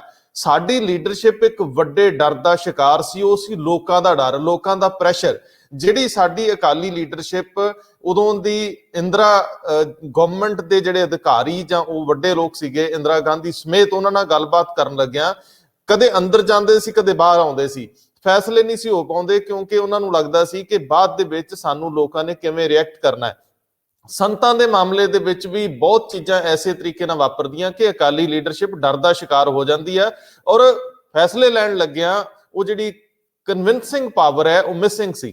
ਉਸ ਤੋਂ ਬਾਅਦ ਰਾਜੀਵ ਲੌਂਗੋਵਾਲ ਸਮਝੌਤੇ ਵੇਲੇ ਵੀ ਬਾਦਲ ਟੋੜਾ ਸਾਈਨ ਕੀਤੇ ਬਿਨਾ ਪਿਛਲੇ ਦਰਵਾਜ਼ਿਓਂ ਨਿਕਲ ਜਾਂਦੇ ਆ, ਲੌਂਗੋਵਾਲ ਕਤਲ ਹੁੰਦਾ ਹੈ ਔਰ ਉਹਦਾ ਹਸ਼ਰ ਅਸੀਂ ਸਮਝੌਤੇ ਦਾ ਦੇਖ ਲਿਆ। ਅੱਜ ਦੇ ਦਿਨ ਦੇ ਵਿੱਚ ਵੀ ਪ੍ਰੈਸ਼ਰ ਉਸੇ ਤਰ੍ਹਾਂ ਦੇ ਨੇ। ਲੀਡਰਸ਼ਿਪ ਜਿਹਨੇ ਲੀਡ ਕਰਨਾ ਹੁੰਦਾ ਹੈ ਉਹਦੀ ਜ਼ਿੰਮੇਵਾਰੀ ਆ ਕਿ ਉਹ ਔਖੇ ਫੈਸਲੇ ਵੀ ਲਵੇ। ਔਖੇ ਫੈਸਲੇ ਲੈਣ ਲੱਗਿਆ ਤੁਸੀਂ ਪਪੂਲੈਰਿਟੀ ਨਾਲ ਨਹੀਂ ਕਰ ਸਕਦੇ, ਤੁਹਾਨੂੰ ਕਿਤੇ ਵਿਰੋਧ ਵੀ ਸਾਹਮਣਾ ਕਰਨਾ ਪੈ ਸਕਦਾ। ਲੀਡਰਸ਼ਿਪ ਦਾ ਮਤਲਬ ਹੈ ਕਿ ਉਹ ਆਪਣੇ ਸਮੇਂ ਦਾ ਸਭ ਤੋਂ ਬਿਹਤਰ ਫੈਸਲਾ ਆਪਣੇ ਖਿੱਤੇ ਲਈ, ਆਪਣੇ ਲੋਕਾਂ ਲਈ ਕਰੇ। ਤੁਹਾਨੂੰ ਲੱਗਦਾ ਹੈ ਕਿ ਅਸੀਂ ਇਤਿਹਾਸਕ ਪ੍ਰਸੰਗ ਦੇ ਵਿੱਚ ਵੀ ਫੇਲ ਹੋਏ, ਅਸੀਂ ਪਿੱਛੋਂ ਲਗਾਤਾਰ ਲੀਡਰਸ਼ਿਪ ਦੀਆਂ ਖਾਮੀਆਂ ਕਰਕੇ ਭੁਗਤਦੇ ਆ ਰਹੇ ਹਾਂ। ਅਗਲੇ ਸਮੇਂ 'ਚ ਮੌਜੂਦਾ ਲੀਡਰਸ਼ਿਪ ਨੂੰ ਧਿਆਨ 'ਚ ਰੱਖਦਿਆਂ ਅਗਲੇ ਸਮੇਂ ਦੀ ਭਵਿੱਖਬਾਣੀ ਕਰਿਓ ਜ਼ਰਾ ਕਿ ਅਸੀਂ ਅੱਜ ਦੇ ਦਿਨ 'ਚ ਇਹ ਆਪਣੇ ਲੀਡਰਾਂ ਦੀ ਸੋਚ ਨੂੰ ਸੰਤੁਲਨ ਦੇ ਨਜ਼ਰੀਏ ਤੋਂ ਕੋਈ ਨੰਬਰ ਦੇ ਸਕਦੇ ਹਾਂ, ਗ੍ਰੇਡਿੰਗ ਕਰ ਸਕਦੇ ਹਾਂ ਕਿ ਇਹ ਲੋਕ ਸਾਡੀ ਭੰਵਰ 'ਚ ਫਸੀ ਬੇੜੀ ਨੂੰ ਰਾਹ ਦਿਖਾ ਸਕਦੇ ਆ। ਇਹ ਸਵਾਲ ਅਹਿਮ ਆ, ਹੋ ਸਕਦਾ ਇੱਥੇ ਆਲੋਚਨਾ ਹੋਵੇ, ਲੇਕਿਨ ਇਹ ਜਾਇਜ਼ ਗੱਲ ਆ ਕਿ ਲੀਡਰਸ਼ਿਪ ਔਖੇ ਫੈਸਲੇ ਲਵੇ। ਉਹ ਠੀਕ ਗੱਲ ਆ ਕਿ ਅਸੀਂ ਘੱਟ ਤੋਂ ਘੱਟ ਸਿਰ ਲਾਈਏ, ਵੱਧ ਤੋਂ ਵੱਧ ਪ੍ਰਾਪਤੀ ਕਰੀਏ। ਰੰਧਾਵਾ ਸਾਹਿਬ, ਬਹੁਤ ਕੁਐਸਚਨ ਤੁਹਾਡਾ ਬਹੁਤ ਮਹੱਤਵਪੂਰਨ ਆ, ਮਤਲਬ ਔਰ ਇਹਦਾ ਜਵਾਬ ਹੋਣਾ ਜ਼ਰੂਰੀ ਆ। ਕਿ ਮੈਂ ਥੋੜਾ ਜਿਹਾ ਹੋਰ ਤਾਂ ਨਾ ਸੋਚਦਾ, ਜਦੋਂ ਮੈਂ ਪਿਛਲੇ ਪੰਜਾਬ ਦੀ ਲੀਡਰਸ਼ਿਪ ਦੀ ਕਾਰਗੁਜ਼ਾਰੀ ਨੂੰ ਜਦੋਂ ਆਪਾਂ ਦੇਖਦੇ ਹਾਂ, ਮਤਲਬ ਇਹਦੇ ਵਿੱਚ ਮਤਲਬ ਇੱਕ ਗੱਲ ਮੈਂ ਮਤਲਬ ਇਸ ਤੋਂ ਪਹਿਲਾਂ ਕਹਿਣਾ ਚਾਹੁੰਦਾ, ਮੈਂ ਕੋਈ ਵੀ ਕਮੈਂਟ ਕਰਾਂ ਕਿ ਲੀਡਰਸ਼ਿਪ ਤੇ ਲੋਕ ਅਲੱਗ-ਅਲੱਗ ਕਰਕੇ ਨਹੀਂ ਦੇਖੇ ਜਾ ਸਕਦੇ। ਲੋਕਾਂ ਦੀ ਮਾਨਸਿਕਤਾ ਤੇ ਲੀਡਰਸ਼ਿਪ ਦੀ ਮਾਨਸਿਕਤਾ ਨੂੰ ਸ਼ਾਇਦ ਉਹਨਾਂ ਅਲੱਗ ਕਰਕੇ ਨਹੀਂ ਦੇਖਿਆ ਜਾ ਸਕਦਾ ਕਿ ਅਸੀਂ ਕਿਸ ਕਿਸਮ ਦੇ ਪਿਛਲਾ ਜਿਹੜਾ ਇਹ ਜਿਹਦੀ ਆਪਾਂ ਹੁਣ ਵੀ ਗੱਲ ਕਰ ਰਹੇ ਹਾਂ, ਜਿਹੜਾ ਨਿਊ ਲਿਬਰਲਿਜ਼ਮ ਆ, ਜਿੱਥੇ ਸਾਰੇ ਦਾ ਸਾਰਾ ਦਾਰੋਮਦਾਰ ਪੈਸਾ ਜਾਂ ਪਾਵਰ ਦੀ ਗੇਮ ਦੇ ਵਿੱਚ ਹੀ ਸਾਰਾ ਕੁਝ ਲੱਗਿਆ ਹੋਇਆ, ਅਸੀਂ ਸਾਰੀ ਸੁਸਾਇਟੀ ਨੂੰ, ਸਾਰੀ ਸੋਚ ਨੂੰ ਇਸ ਪਾਸੇ ਲਾਇਆ ਹੋਇਆ, ਤਾਂ ਮਤਲਬ ਜਿਹੜਾ ਪੋਲੀਟੀਕਲ ਪਾਰਟੀਆਂ ਦਾ ਇਸ ਤਰ੍ਹਾਂ ਬਿਹੇਵ ਕਰਨਾ ਵੀ ਉਹਦੇ ਵਿਦੇ ਨਹੀਂ ਆਏਗਾ ਕਿ ਉਹ ਅਲੱਗ ਤਰ੍ਹਾਂ ਨਾਲ ਨਹੀਂ, ਮਤਲਬ ਇੱਕ ਬਿਜ਼ਨਸਮੈਨ ਜਿਹੜਾ ਹੈਗਾ ਉਹ ਇਹ ਜੇ ਇੱਕ ਕਰਪਟ ਮਾਹੌਲ ਦੇ ਵਿੱਚ ਕਿਵੇਂ ਸੋਚੇਗਾ, ਉਹ ਇੱਕ EMPLOYEE ਕਿਵੇਂ ਸੋਚੇਗਾ, ਇੱਕ ਅਫਸਰ ਕਿਵੇਂ ਸੋਚੇਗਾ ਤੇ ਇੱਕ ਪੋਲੀਟੀਸ਼ੀਅਨ ਕਿਵੇਂ ਸੋਚੇਗਾ। ਸਾਰੇ ਇੱਕੋ ਹੀ ਥਾਂ ਖੜੇ ਆ ਅਸੀਂ ਸਮੇਤ ਇੰਟੈਲੀਜੈਂਸੀਆ। ਸੋ ਕਿਸੇ ਨੂੰ ਮੈਂ ਨਹੀਂ ਸਮਝਦਾ ਕਿ ਅਲੱਗ ਕਰਕੇ ਦੇਖਿਆ ਜਾ ਸਕਦਾ। ਹੁਣ ਸਵਾਲ ਤਾਂ ਇਹੀ ਆ ਕਿ ਸਮੁੱਚੇ ਤੌਰ ਤੇ ਹੁਣ ਅਸੀਂ ਜੇ ਕਹੀਏ ਕਿ ਮੈਂ ਪਹਿਲਾਂ ਵੀ ਗੱਲ ਕਹੀ ਸੀ ਕਿ ਇਕੱਲੇ ਲੀਡਰਸ਼ਿਪ ਬਦਲ ਦੇਗੀ ਮਾਹੌਲ, ਨਹੀਂ ਬਦਲ ਸਕਦੀ। ਉਹਦੀਆਂ ਬਹੁਤ ਸਾਰੀਆਂ ਲਿਮਿਟੇਸ਼ਨਸ ਨੇ। ਕਿ ਕਾਰਪੋਰੇਟ ਬਦਲ ਦੇਗੀ, ਮੰਡੀ ਬਦਲ ਦੇਗੀ, ਨਹੀਂ ਬਦਲ ਸਕਦੀ। ਕਿ ਇਕੱਲੇ ਲੋਕ ਬਦਲਣਗੇ, ਨਹੀਂ ਬਦਲ ਸਕਦੇ। ਸੋ ਇਹ ਕਿਵੇਂ ਇੱਕ ਜਿਹੜਾ ਇੱਕ ਟੋਟਲ ਬਲੌਕ ਆ ਜਿਹੜਾ ਸਾਰੇ ਕਾਸੇ ਦਾ, ਇਹਨੂੰ ਟੋਟਲ ਜਿਹੜੀ ਮਾਨਸਿਕਤਾ ਜਿਹੜੀ ਪੰਜਾਬ ਦੀ, ਉਹਨੂੰ ਬਦਲਣ ਦੀ ਜ਼ਰੂਰਤ ਹੈ। ਮੈਂ ਕਈ ਵਾਰ ਇਹ ਗੱਲ ਪਹਿਲਾਂ ਵੀ ਕੀਤੀ ਆ ਕਿ ਜਦੋਂ ਅਸੀਂ ਦੇਖਣ ਦਾ ਸਾਡਾ ਜਿਹੜਾ ਨਜ਼ਰੀਆ ਉਹ ਬਦਲਣਾ ਪਏਗਾ। ਜਿਵੇਂ ਅਸੀਂ ਹੁਣ ਤੱਕ ਕੀ ਦੇਖਦੇ ਹਾਂ ਕਿ ਪੰਜਾਬ ਦੇ ਕਿਸਾਨ ਇਸ ਕਰਕੇ ਸੁਸਾਈਡ ਕਰ ਜਾਂਦੇ ਨੇ ਕਿਉਂਕਿ ਉਹ ਕਰਜ਼ੇ ਥੱਲੇ ਨੇ, ਮਤਲਬ ਕਿਉਂਕਿ ਉਹਨਾਂ ਦਾ ਇੱਕ ਖਾਸ ਕਿਸਮ ਦੇ ਇਕਨੋਮਿਕ ਕ੍ਰਾਈਸਿਸ ਦੇ ਵਿੱਚ ਨੇ। ਪਰ ਇਹ ਇਕਨੋਮਿਕ ਕ੍ਰਾਈਸਿਸ, ਇਹ ਕਰਜ਼ੇ, ਇਹ ਸਾਰਾ ਕੁਝ ਤਾਂ ਬਹੁਤ ਪੁਰਾਣਾ ਚੱਲਿਆ ਆ ਰਿਹਾ। ਸ਼ਾਇਦ ਜਿਹੜਾ ਕਰਜ਼ੇ ਦਾ ਮਤਲਬ ਦੁੱਖ ਆ ਉਹ ਪਿਛਲੇ ਟਾਈਮਸ ਦੇ ਵਿੱਚ ਬਹੁਤ ਜ਼ਿਆਦਾ ਸੀ, ਇਸ ਟਾਈਮ ਦੇ ਵਿੱਚ ਆ ਕੇ ਸ਼ਾਇਦ ਘਟਿਆ ਹੀ ਹੋਵੇ। ਤੁਸੀਂ ਪੁਰਾਣੀਆਂ ਫਿਲਮਾਂ ਦੇ ਵਿੱਚ, ਪੁਰਾਣੇ ਨੋਵਲਾਂ ਦੇ ਵਿੱਚ ਸਾਰਾ ਕੁਝ ਦੇਖ ਸਕਦੇ ਹੋ। ਸੋ ਕਹਿਣ ਦਾ ਮਤਲਬ ਮੇਰਾ ਇਹ ਆ ਕਿ ਸਵਾਲ ਇੱਥੇ ਇਹ ਆ ਜਾਂਦਾ ਕਿ ਉਸ ਸੇਮ ਜਿਹੜਾ ਕ੍ਰਾਈਸਿਸ ਹੈ, ਇਕਨੋਮਿਕ ਕ੍ਰਾਈਸਿਸ, ਜਿਹੜਾ ਪੁਰਾਣੇ ਜ਼ਮਾਨੇ ਤੋਂ ਚੱਲਿਆ ਆ ਰਿਹਾ, ਉਹ ਕ੍ਰਾਈਸਿਸ ਤਾਂ ਸੇਮ ਆ, ਪਰ ਉਹਦੇ ਲਈ ਜਿਹੜਾ ਰਿਸਪੌਂਸ ਆ ਉਹ ਬਦਲ ਗਿਆ। ਪਹਿਲਾਂ ਉਸ ਕ੍ਰਾਈਸਿਸ ਦੇ ਖਿਲਾਫ ਲੋਕ ਸੰਘਰਸ਼ ਕਰਦੇ ਸੀ, ਹੁਣ ਸੁਸਾਈਡ ਕਰਦੇ ਨੇ। ਅਸੀਂ ਸੰਘਰਸ਼ ਤੋਂ ਸੁਸਾਈਡ ਤੱਕ ਕਿਉਂ ਪਹੁੰਚੇ, ਇਸ ਮਾਨਸਿਕਤਾ ਨੂੰ ਸਮਝਣ ਦੀ ਜ਼ਰੂਰਤ ਆ। ਉਹ ਇਹਦੇ ਪਿੱਛੇ ਵੀ ਇਹ ਨਿਊ ਲਿਬਰਲਿਜ਼ਮ ਦੀ ਕਹਾਣੀ ਹੀ ਵਰਕ ਕਰ ਰਹੀ ਆ। ਸੋ ਮੈਂ ਸਮਝਦਾ ਕਿ ਸਭ ਤੋਂ ਪਹਿਲੀ ਚੀਜ਼ ਹੈਗੀ ਆ ਲੋਕਾਂ ਦੀ ਮਾਨਸਿਕਤਾ ਨੂੰ ਬਦਲਣਾ, ਲੋਕਾਂ ਦੇ ਮਾਈਂਡ ਸੈਟ ਨੂੰ ਬਦਲਣਾ। ਕੋਈ ਟੈਕਨੋਲੋਜੀ, ਕੋਈ ਪੋਲੀਟੀਕਲ ਪਾਵਰ ਸ਼ਾਇਦ ਉਨੀ ਦੇਰ ਤੱਕ ਕੰਮ ਨਹੀਂ ਕਰਦੀ ਜਿੰਨੀ ਦੇਰ ਤੱਕ ਉਹ ਆਪਣੇ ਨਾਲ ਮਾਨਸਿਕਤਾ ਦੀ ਟਰਾਂਸਫਰਮੇਸ਼ਨ ਦਾ ਪ੍ਰੋਜੈਕਟ ਵੀ ਨਾਲ ਨਹੀਂ ਲੈ ਕੇ ਆਉਂਦੇ। ਸੋ ਪੰਜਾਬ ਨੇ ਸਮੁੱਚੇ ਤੌਰ ਤੇ ਤਬਦੀਲ ਹੋਣਾ। ਜਦੋਂ ਤਬਦੀਲ ਹੋਣਾ, ਇਹ ਨਹੀਂ ਹੈ ਕਿ ਅਕਾਲੀ ਗਏ, ਕਾਂਗਰਸੀ ਆ ਗਏ, ਕਾਂਗਰਸੀ ਗਏ, ਆਪ ਆ ਗਈ, ਜਾਂ ਕੁਛ ਇਸ ਤਰ੍ਹਾਂ ਦੀ ਜਿਹੜੀ ਚੇਂਜਸ ਨੇ, ਇਹ ਕੋਈ ਤਬਦੀਲੀ ਕਰਨਗੀਆਂ। ਤਬਦੀਲੀ ਤਾਂ ਸਾਰਿਆਂ ਨੂੰ ਰਲ ਕੇ ਸੋਚ ਵਿਚਾਰ ਕਰਕੇ ਨਵੀਂ ਇੱਕ ਦਿਸ਼ਾ ਨਿਰਧਾਰਨ ਕਰਨੀ ਪਏਗੀ, ਨਵੀਂ ਸੋਚ ਲੈ ਕੇ ਆਉਣੀ ਪਏਗੀ। ਮੈਂ ਇਹ ਗੱਲ ਬਾਰ-ਬਾਰ ਇਸ ਕਰਕੇ ਕਹਿ ਰਿਹਾ ਕਿ ਪੰਜਾਬ ਨੂੰ ਤੁਸੀਂ ਬਹੁਤ ਛੋਟੀ ਜਿਹੀ ਸਟੇਟ ਨਾ ਸਮਝੋ, ਪੰਜਾਬ ਨੂੰ ਬਹੁਤ ਛੋਟੀ ਜਿਹੀ ਧਿਰ ਨਾ ਸਮਝੋ। ਜਿਹੜੀਆਂ ਵੀ ਚੇਂਜਸ ਆਈਆਂ ਨੇ, ਪੰਜਾਬ ਉਹਨਾਂ ਦੇ ਵਿੱਚ ਹਮੇਸ਼ਾ ਮੋਢੀ ਰਿਹਾ। ਤੁਸੀਂ ਮਤਲਬ ਗ੍ਰੀਨ ਰੈਵੋਲੂਸ਼ਨ ਦੀ ਗੱਲ ਕਰੋ, ਜਿਹੜੀ ਬਹੁਤ ਨੇੜੇ ਦੀ ਗੱਲ ਆ, ਭਾਵੇਂ ਉਹਦੇ ਬਹੁਤ ਸਾਰੇ ਨੈਗੇਟਿਵ ਇਫੈਕਟ ਵੀ ਆਪਾਂ ਦੇਖ ਰਹੇ ਹਾਂ। ਗ੍ਰੀਨ ਰੈਵੋਲੂਸ਼ਨ ਸਿਰਫ ਪੰਜਾਬ ਤੋਂ ਸ਼ੁਰੂ ਹੁੰਦੀ ਆ। ਪੰਜਾਬ ਤੇ ਇਸੇ ਤਰ੍ਹਾਂ ਨਾਲ ਬਹੁਤ ਸਾਰੀਆਂ ਜਿਹੜੀਆਂ ਚੇਂਜਸ ਨੇ, ਉਹ ਪੰਜਾਬ ਇੱਕ ਐਸੀ ਧਰਤੀ ਆ ਜਿਹਨੂੰ ਤੁਸੀਂ ਇੱਕ ਲੈਬੋਰਟਰੀ ਦੇ ਨਾਲ ਵੀ ਤੁਲਨਾ ਦੇ ਸਕਦੇ ਹੋ। ਪੰਜਾਬ ਉਹ ਲੈਬੋਰਟਰੀ ਆ ਜਿੱਥੇ ਨਵੀਆਂ ਭਵਿੱਖ ਦੀਆਂ ਜਿਹੜੀਆਂ ਸੰਭਾਵਨਾਵਾਂ ਨੇ ਉਹ ਕੰਸਟਰਕਟ ਹੁੰਦੀਆਂ ਨੇ। ਹੁਣ ਮਤਲਬ ਮੈਂ ਪਿੱਛੇ ਜੇ ਇੱਕ ਕਿਤਾਬ ਪੜ੍ਹ ਰਿਹਾ ਸੀ, ਦੀ ਜਰਮਨ ਦੇ ਫਿਲਾਸਫਰ ਨੇ ਬੜੇ ਵੱਡੇ, ਤੇ ਉਹਨਾਂ ਨੇ ਮਤਲਬ ਇਹ ਲਿਖਿਆ, ਉਹਨਾਂ ਨੇ ਇੱਕ ਲਿਖਿਆ ਕਿ ਆਉਣ ਵਾਲਾ ਜਿਹੜਾ ਟਾਈਮ ਆ ਉਹਦੇ ਵਿੱਚ ਜਿਹੜੀ ਬੰਦਾ, ਕੋਈ ਵੀ ਜਿਹੜਾ ਮੈਨ ਆ, ਵਰਕਰ ਆ ਜਿਹੜਾ, ਉਹ ਖੁਦ ਦਾ ਹੀ ਗੁਲਾਮ ਹੋ ਜਾਏਗਾ।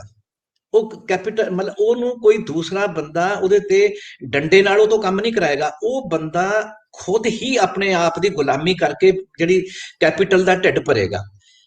ਉਹਦਾ ਕਹਿਣ ਦਾ ਮਤਲਬ ਸੀ ਕਿ ਜਦੋਂ ਜਿਹੜਾ ਬੰਦਾ, ਉਹਨੂੰ ਆਪਾਂ ਇੱਕ ਐਂਟਰਪ੍ਰੈਨਿਓਰ ਬਣਾ ਦਿੰਨੇ ਆ, ਉਹਨੂੰ ਇਹ ਕਹਿੰਦੇ ਆ ਕਿ ਤੂੰ ਹੀ ਆਪਣੇ ਕੰਮ ਦਾ ਮਾਲਕ ਆ, ਤੇ ਤੂੰ ਮਤਲਬ ਉਹ ਫਿਰ ਆਪਣੇ ਸਿਰ ਧੜ ਦੀ ਬਾਜੀ ਲਾ ਜਾਏਗਾ ਕੈਪੀਟਲ ਨੂੰ ਸਰਵ ਕਰਨ ਲਈ ਜਾਂ ਮਤਲਬ ਪ੍ਰੋਡਕਟਿਵਿਟੀ ਨੂੰ ਇਨਕਰੀਜ਼ ਕਰਨ ਲਈ।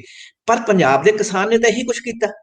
ਪੰਜਾਬ ਦੇ ਕਿਸਾਨ ਨੂੰ ਅਸੀਂ ਕਹਤਾ ਕਿ ਤੂੰ ਚਾਹੇ 2 ਏਕੜ ਆ ਚਾਹੇ 4 ਏਕੜ ਆ ਤੇਰੇ ਕੋਲ, ਤੂੰ ਮਾਲਕ ਆ ਆਪਣੇ ਕੰਮ ਦਾ। ਉਹਨੇ ਸਿਰ ਧੜ ਦੀ ਬਾਜੀ ਲਾਤੀ ਪੰਜਾਬ ਦਾ ਢਿੱਡ ਭਰਨ ਲਈ, ਹਿੰਦੁਸਤਾਨ ਦਾ ਢਿੱਡ ਭਰਨ ਲਈ, ਜਾਂ ਉਹਨਾਂ ਕਾਰਪੋਰੇਸ਼ਨਾਂ ਦਾ ਉਸ ਵੈਲਥ ਦਾ ਢਿੱਡ ਭਰਨ ਲਈ ਜਿਨ੍ਹਾਂ ਨੂੰ ਅਸੀਂ ਮਤਲਬ ਐਗਰੋਕੈਮੀਕਲ ਕਾਰਪੋਰੇਸ਼ਨਸ ਦੇ ਨਾਂ ਤੇ, ਜਾਂ ਮਤਲਬ ਵੱਡੀਆਂ ਵੱਡੀਆਂ ਮਤਲਬ ਇਹਨਾਂ ਕਾਰਪੋਰੇਸ਼ਨਸ ਦੇ ਨਾਂ ਤੇ ਜਾਣਦੇ ਆ। ਸੋ ਮਤਲਬ ਪੰਜਾਬ ਨੂੰ ਆਪਾਂ ਇਸ ਢੰਗ ਨਾਲ ਦੇਖੀਏ ਕਿ ਪੰਜਾਬ ਦੇ ਲੋਕ, ਜਿਵੇਂ ਕਿ ਅਸੀਂ ਉਹਨਾਂ ਦੀ ਐਮਰਜੈਂਸ ਨੂੰ ਦੇਖ ਰਹੇ ਹਾਂ, ਪੰਜਾਬ ਦਾ ਇੰਟੈਲੀਜੈਂਸੀਆ ਜਿਹਦੀ ਐਮਰਜੈਂਸ ਨਹੀਂ ਦੇਖ ਰਹੇ, ਪੰਜਾਬ ਦੀ ਪੋਲਿਟਿਕਸ ਜਿਹਦੀ ਐਮਰਜੈਂਸ ਨਹੀਂ ਦੇਖ ਸਕੇ। ਸੋ ਸਾਰਿਆਂ ਨੂੰ ਇੱਕ ਨਵੀਂ ਦਿਸ਼ਾ ਦੇ ਵਿੱਚ ਤੁਰਨ ਦੀ ਲੋੜ ਆ। ਸਿਰਫ ਇੱਥੋਂ ਤੱਕ ਸੋਚਣ ਦੀ ਲੋੜ ਨਹੀਂ ਕਿ ਫਲਾਨੀ ਮਤਲਬ ਜਿਹੜੀ ਮਿਊਨਿਸਪਲ ਕਾਰਪੋਰੇਸ਼ਨ ਆ ਜਾਂ ਬੋਡੀ ਆ, ਉਹਦੇ ਤੇ ਫਲਾਣੇ ਦਾ ਕਬਜ਼ਾ ਹੋ ਗਿਆ, ਉਹਦੇ ਤਾਂ ਫਲਾਣੇ ਦਾ ਕਬਜ਼ਾ ਹੋ ਗਿਆ, ਸਰਕਾਰ ਇਹਦੀ ਆ ਗਈ, ਸਰਕਾਰ ਉਹਦੀ ਆ ਗਈ। ਅਗਰ ਅਸੀਂ ਸਿੰਸੀਅਰ ਹੈਗੇ ਆ ਪੰਜਾਬ ਪ੍ਰਤੀ, ਤਾਂ ਸਾਨੂੰ ਪੰਜਾਬ ਬਾਰੇ ਸੋਚਣਾ ਪਏਗਾ, ਪੰਜਾਬ ਨੂੰ ਇੱਕ ਨਵੇਂ ਪਾਸੇ ਲੈ ਕੇ ਜਾਣਾ ਪਏਗਾ, ਔਰ ਉਹ ਪੰਜਾਬ ਉੱਥੋਂ ਉਸ ਨੂੰ ਸਾਰੀ ਦੁਨੀਆ ਦਾ ਮਾਰਗਦਰਸ਼ਨ ਵੀ ਕਰ ਸਕਦਾ। ਇਹ ਪੰਜਾਬ ਦੇ ਵਿੱਚ ਕੈਪੈਸਿਟੀ ਹੈਗੀ ਆ, ਪੰਜਾਬ ਦੇ ਵਿੱਚ ਇਹ ਸਮਰੱਥਾ ਹੈਗੀ ਆ। ਸਾਨੂੰ ਇਸ ਦਿਸ਼ਾ ਵਿੱਚ ਚੱਲਣ ਦੀ ਜ਼ਰੂਰਤ ਹੈ। ਅੱਛਾ, ਮੈਨੂੰ ਇਸ ਸਵਾਲ ਦਾ ਜਵਾਬ ਵੀ ਚਾਹੀਦਾ ਹੈ, ਕਿਉਂਕਿ ਤੁਸੀਂ ਲੋਕ ਜਦੋਂ ਮਤਲਬ ਤੁਸੀਂ ਲੋਕ ਉਹ ਲੋਕ ਹੋ ਜਿਹੜੇ ਲਗਾਤਾਰ ਹਰ ਚੀਜ਼ ਦਾ ਵਿਸ਼ਲੇਸ਼ਣ ਕਰਦੇ ਰਹਿੰਦੇ ਹੋ, ਚੇਤ ਅਚੇਤ ਸੁਚੇਤ। ਇਹ 2 ਪਹਿਲੂ ਨੇ। ਇੱਕ ਤਾਂ ਜੋ ਬਾਰਡਰਸ ਤੇ ਵਾਪਰ ਰਿਹਾ, ਜਿਹੜੀ ਉੱਥੇ ਸਾਡੀ ਨੌਜਵਾਨੀ ਬੈਠੀ ਹੈ ਔਰ ਜਿਹੜੀ ਸਾਡੀ ਕਿਸਾਨੀ ਬੈਠੀ ਹੈ, ਇਹਦੇ ਵਿੱਚੋਂ ਤੁਹਾਨੂੰ ਹੁਣ ਤੱਕ ਕੋਈ ਲੀਡਰਸ਼ਿਪ ਨਜ਼ਰ ਆਉਂਦੀ? ਮੈਂ ਉਹ ਲੀਡਰ ਨਹੀਂ ਕਹਿ ਰਿਹਾ ਜਿਹੜੀਆਂ 32 ਜਥੇਬੰਦੀਆਂ, ਮੈਂ ਉਹ ਲੀਡਰ ਨਹੀਂ ਕਹਿ ਰਿਹਾ ਜਿਹੜੀਆਂ ਕਿਸਾਨਾਂ ਦੀਆਂ ਆਗੂ ਜਥੇਬੰਦੀਆਂ, ਉਹਨਾਂ ਦਾ ਪੂਰਾ ਢਾਂਚਾ ਹੈ।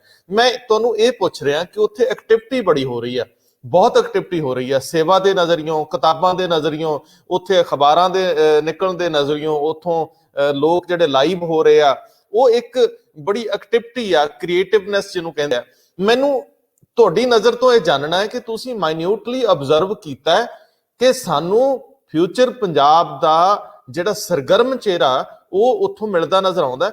ਸਾਡੀ ਜਿਹੜੀ ਆਉਂਦੀ ਲੀਡਰਸ਼ਿਪ ਹੈ, ਭਾਵੇਂ ਉਹ ਸਮਾਜ ਦੇ ਖੇਤਰ 'ਚ ਹੈ, ਸਾਹਿਤ ਦੇ ਖੇਤਰ 'ਚ ਹੈ, ਕਿਉਂਕਿ ਬਹੁਤ ਸਾਰੀ ਨਵੀਆਂ ਕਲਮਾਂ ਵੀ ਉੱਥੇ ਬੈਠੀਆਂ, ਨਵੇਂ ਬੱਚੇ ਬੈਠੇ ਆ, ਸੇਵਾ ਦੇ ਖੇਤਰ ਦੇ ਵਿੱਚ ਆ, ਪੋਲਿਟਿਕਸ ਤੇ, ਸਟੂਡੈਂਟ ਪੋਲਿਟਿਕਸ ਤੇ, ਧਾਰਮਿਕ ਪੋਲਿਟਿਕਸ ਤੇ, ਇਹ ਸਾਰੇ ਨਜ਼ਰੀਓਂ ਤੁਹਾਨੂੰ ਉੱਥੇ ਬੈਠੇ ਲੋਕਾਂ ਚੋਂ ਕੋਈ ਭਵਿੱਖ ਦਿਸਦਾ? ਤੁਹਾਨੂੰ ਉੱਥੋਂ ਕੋਈ ਐਸੀ ਲੋ ਨਜ਼ਰ ਦਿਸਦੀ ਆ ਆਉਂਦੀ ਜਿਹੜੀ ਆ ਕੇ ਇੱਥੇ ਰੋਸ਼ਨੀ ਦੇਵੇਗੀ, ਉਦਾਸੀਆਂ ਨੂੰ ਬਦਲੇਗੀ? ਬਿਲਕੁਲ ਆਉਂਦੀ ਆ ਮੈਨੂੰ ਨਜ਼ਰ, 100% ਆਉਂਦੀ ਆ ਕਿ ਪੰਜਾਬ ਨੂੰ ਬਦਲਣ ਵਾਲੀ ਲੀਡਰਸ਼ਿਪ ਪੈਦਾ ਹੋ ਚੁੱਕੀ ਆ। ਉਹ ਲੀਡਰਸ਼ਿਪ ਇੱਕ ਬਹੁਤ ਹੀ, ਮੈਂ ਸਮਝਦਾ, ਇੱਕ ਰੈਡੀਕਲ ਇੱਕ ਟਰਨ ਹੈਗਾ ਲੀਡਰਸ਼ਿਪ ਦੇ ਵਿੱਚ। ਹੁਣ ਤੱਕ ਅਸੀਂ ਲੀਡਰਸ਼ਿਪ ਨੂੰ ਇੰਡੀਵਿਜੂਅਲ ਹੀਰੋਜ਼ ਦੇ ਤੌਰ ਤੇ, ਇੰਡੀਵਿਜੂਅਲ ਪਾਵਰਫੁਲ ਵਿਅਕਤੀਆਂ ਦੇ ਤੌਰ ਤੇ ਦੇਖਦੇ ਆਏ ਆ। ਜਿਹੜੀ ਨਵੀਂ ਲੀਡਰਸ਼ਿਪ ਇਮਰਜ ਹੋ ਰਹੀ ਆ ਪੰਜਾਬ ਦੇ ਵਿੱਚ, ਉਹ ਇੱਕ ਕਲੈਕਟਿਵ ਲੀਡਰਸ਼ਿਪ ਇਮਰਜ ਕਰ ਰਹੀ ਆ। ਮਤਲਬ ਉਹ ਕਲੈਕਟਿਵ ਲੀਡਰਸ਼ਿਪ ਇਹ ਨਹੀਂ ਹੈ ਕਿ ਉਹ ਇੱਕੋ ਜਿਹੀ ਨਹੀਂ ਹੈ, ਉਹ ਹੋਮੋਜੀਨੀਅਸ ਨਹੀਂ ਹੈ, ਉਹ ਬਹੁਤ ਹੀ ਡਾਈਵਰਸੀਫਾਈਡ ਆ। ਇੱਕ ਬਹੁਤ ਵੱਡੀ ਡਾਈਵਰਸਿਟੀ ਨੂੰ ਕਿਵੇਂ ਇੱਕ ਕਲੈਕਟਿਵ ਲੀਡਰਸ਼ਿਪ ਦੇ ਵਿੱਚ ਟਰਾਂਸਫਾਰਮ ਹੋ ਰਹੀ ਆ, ਉਹ ਇਹ ਇੱਕ ਮਿਰੇਕਲ ਆ ਮੈਂ ਸਮਝਦਾ ਆਪਣੇ ਆਪ ਦੇ ਵਿੱਚ। ਕਿ ਮਤਲਬ ਜਿਹੜੇ ਉਹ ਦੌਰ ਜਾ ਰਿਹਾ, ਜਿਸ ਦੌਰ ਦੇ ਵਿੱਚ ਵਿਅਕਤੀ ਇੰਡੀਵਿਜੂਅਲ ਦੇ ਤੌਰ ਤੇ ਲੀਡਰ ਹੁੰਦੇ ਸੀ, ਉਹ ਟਾਈਮ ਆ ਰਿਹਾ ਜਦੋਂ ਜਿਹੜੀ ਇੱਕ ਸਮੁੱਚਤਾ, ਇੱਕ ਡਾਈਵਰਸੀਫਾਈਡ ਸਮੁੱਚਤਾ, ਉਹ ਇੱਕ ਲੀਡਰਸ਼ਿਪ ਦਾ ਰੂਪ ਅਖਤਿਆਰ ਕਰ ਰਹੀ ਹੈ। ਤੁਸੀਂ ਵੈਸੇ ਉੱਥੇ ਦੇਖੋ ਕਿ ਕੀ ਉੱਥੇ ਕਿਸੇ ਇੱਕ ਵਿਅਕਤੀ ਨੂੰ ਡਿਸੀਜਨ ਲੈਣ ਦਾ ਅਧਿਕਾਰ ਹੈ? ਕੀ ਕੋਈ ਬਹੁਤ ਵੱਡਾ ਲੀਡਰ ਹੋਵੇ ਉੱਥੇ, ਚਾਹੇ ਉਹ ਰਾਜੇਵਾਲ ਸਾਹਿਬ ਹੋਣ ਜਾਂ ਟਕੈਤ ਸਾਹਿਬ ਹੋਣ, ਕੀ ਉਹ ਆਪਣੇ ਵਿਅਕਤੀਗਤ ਪੱਧਰ ਤੇ ਡਿਸੀਜਨ ਲੈ ਸਕਦੇ ਨੇ? ਨਹੀਂ ਲੈ ਸਕਦੇ। ਉਹਨਾਂ ਨੂੰ ਇੱਕ ਸਮੁੱਚਤਾ ਨੂੰ, ਇੱਕ ਡਾਈਵਰਸੀਫਾਈਡ ਸਮੁੱਚਤਾ ਨੂੰ ਨਾਲ ਲੈ ਕੇ ਉਹਨਾਂ ਦੇ ਆਧਾਰ ਤੇ ਹੀ ਲੈਣਾ ਪਏਗਾ, ਡਿਸੀਜਨ ਲੈਣਾ ਪਏਗਾ।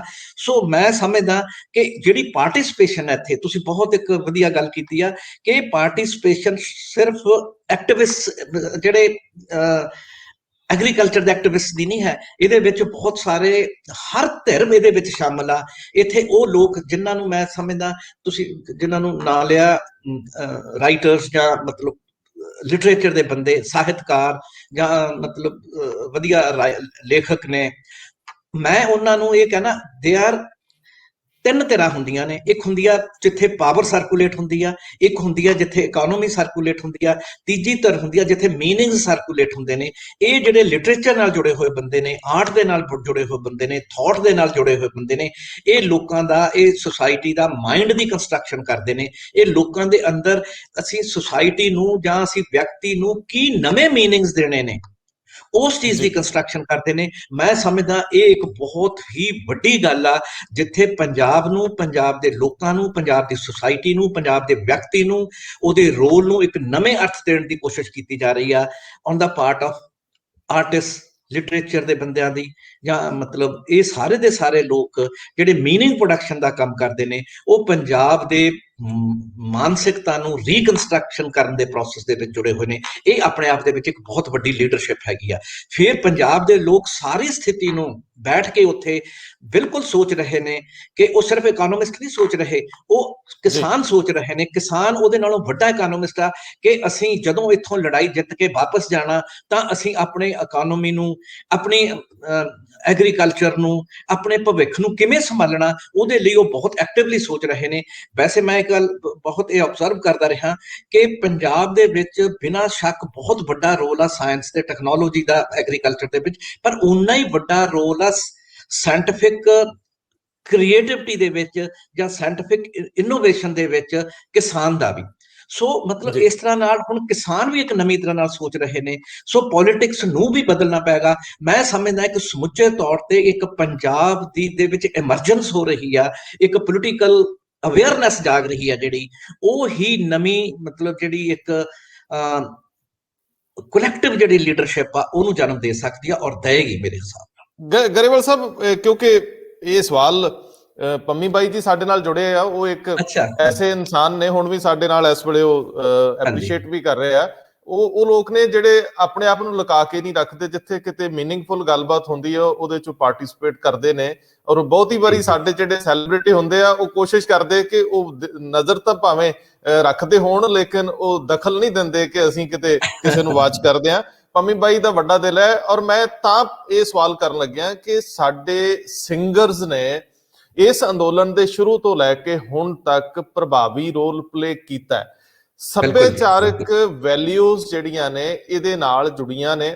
ਸਿੰਗਰਸ ਦਾ ਇਸ ਖੇਤਰ ਦੇ ਵਿੱਚ ਅੱਗੇ ਵਧਣਾ, ਦੇਖੋ ਕੁਝ ਲੋਕ ਐਸੇ ਨੇ ਜਿਹੜੇ ਇਸ ਆਲਰੇਡੀ ਜਿਹੜਾ ਸੋਸ਼ਲ ਮੀਡੀਆ ਤੇ ਐਕਟਿਵ ਸੀਗੇ, ਜਿਨ੍ਹਾਂ ਚ ਕੁਝ ਵਕੀਲ ਵੀ ਸੀਗੇ, ਕੁਝ ਸਮਾਜ ਸੇਵੀ ਸੀ, ਜਿਨ੍ਹਾਂ ਦੇ ਹੁਣ ਮੈਂ ਨਾਂ ਨਹੀਂ ਲੈਣੇ। ਉਹ ਤਾਂ ਕੋਈ ਵੀ ਮੰਚ ਭਾਲਦੇ ਹੁੰਦੇ ਵੀ ਅਸੀਂ ਪਹੁੰਚਣਾ ਹੈ ਉੱਥੇ, ਆਪਣੀ ਹਾਜ਼ਰੀ ਦਰਜ ਕਰਾਉਣੀ ਆ। ਅਲਟੀਮੇਟ ਉਹ ਜਾਣਾ ਚਾਹੁੰਦੇ ਹੁੰਦੇ ਪੋਲਿਟਿਕਸ ਵਿੱਚ, ਜਾਂ ਉਹਨਾਂ ਨੇ ਆਪਣਾ ਸਥਾਨ ਬਰਕਰਾਰ ਰੱਖਣਾ ਹੁੰਦਾ। ਲੇਕਿਨ ਸਿੰਗਰਸ ਨੇ ਜਿਸ ਤਰੀਕੇ ਨਾਲ ਰੋਲ ਪਲੇ ਕੀਤਾ ਤੇ ਫਿਰ ਉਹ ਗਵਰਨਮੈਂਟ ਦੇ ਟਾਰਗੇਟ ਤੇ ਵੀ ਆਏ। ਆਪਣੇ ਇਸ ਕਲਚਰ ਦੇ ਵਿੱਚ ਕੁਝ ਸਾਰਥਕ ਤਬਦੀਲੀਆਂ ਦਾ ਮੁੱਢ ਵੱਜੂਗਾ ਇਹਦੇ ਨਾਲ? ਇਹ ਛੋਟਾ ਸਵਾਲ ਰੱਖਿਓ ਕਿਉਂਕਿ ਆਪਾਂ ਖਤਮ ਕਰਨਾ ਇਹਨੂੰ, ਇਹ ਜਵਾਬ ਰੱਖਿਓ ਛੋਟਾ, ਕਿ ਸਾਰਥਕ ਤਬਦੀਲੀਆਂ ਦਾ ਮੁੱਢ ਵੱਜੂਗਾ? ਕਿਉਂਕਿ ਸਾਡੇ ਇੱਥੇ ਜੋ ਇੱਕ ਪ੍ਰੋਗਰੈਸ ਵਿੱਚ ਸੀ ਤੇ ਉਹ ਸੀ ਮਿਊਜ਼ਿਕ ਕੱਲਾ, ਬਾਕੀ ਸਭ ਕੁਝ ਮਰਦਾ ਰਿਹਾ, ਲੇਕਿਨ ਪੰਜਾਬੀ ਮਿਊਜ਼ਿਕ ਧੜੱਲੇ ਨਾਲ ਦੁਨੀਆ ਭਰ ਦੇ ਵਿੱਚ ਛਾਇਆ। ਸੋ ਅੱਜ ਜਿਹੜੀ ਤਬਦੀਲੀ ਕੋਈ ਸੱਭਿਆਚਾਰਕ, ਕਿਉਂਕਿ ਤੁਸੀਂ ਪੰਜ ਦਰਿਆ ਮੈਗਜ਼ੀਨ ਜਦੋਂ ਕੱਢਦੇ ਸੀ ਮੈਂ ਦੇਖਿਆ ਸੀ ਕਿ ਤੁਸੀਂ ਮਲਟੀ ਡਾਈਮੈਂਸ਼ਨਲ, ਜਿਹਨੂੰ ਕਹਿੰਦੇ ਆ ਬਹੁਤ ਪਸਾਰੀ ਸੋਚ ਤੁਹਾਡੀ ਹੁੰਦੀ ਸੀ। ਇਹ ਜਿਹੜੇ ਖਾਸੇ ਨੇ ਇਹਨਾਂ ਨੂੰ ਤੁਸੀਂ ਪ੍ਰਭਾਵੀ ਮੰਨਦੇ ਹੋ ਦੇਰ ਤੱਕ ਕਿ ਇਹ ਵਕਤੀ ਵਰਤਾਰੇ ਹੁੰਦੇ ਆ ਕਿ ਤੈਨੂੰ ਦਿੱਲੀ ਇਹ ਇਕੱਠ ਪਰੇਸ਼ਾਨ ਕਰੂਗਾ? ਜਾਂ ਪੰਮੀ ਬਾਈ ਜੀ ਦਾ ਉਹ ਗੀਤ ਜਿਹੜਾ ਸਵਰਾਜ ਵੀਰ ਪੰਜਾਬੀ ਟ੍ਰਿਬਿਊਨ ਦੇ ਸੰਪਾਦਕ ਲਿਖਦੇ ਆ ਤੇ ਇਹ ਗਾਉਂਦੇ ਨੇ, ਸੋ ਮੈਨੂੰ ਇਹ ਦੱਸਿਓ ਕਿ ਇਹ ਲੰਬੇ ਸਮੇਂ ਲਈ ਅਸਰ ਕਰਨਗੀਆਂ ਜਾਂ ਵਕਤੀ ਵਰਤਾਰੇ? ਦੇਖੋ, ਇਹ ਪੰਮੀ ਬਾਈ ਮੇਰੇ ਬਹੁਤ ਜ਼ਿਆਦਾ ਪਿਆਰੇ ਤੇ ਨਿੱਘੇ, ਬਹੁਤ ਲੰਮੇ ਸਮੇਂ ਤੋਂ ਦੋਸਤ ਨੇ ਤੇ ਸਾਡਾ ਬਹੁਤ ਪਿਆਰ ਹੈ।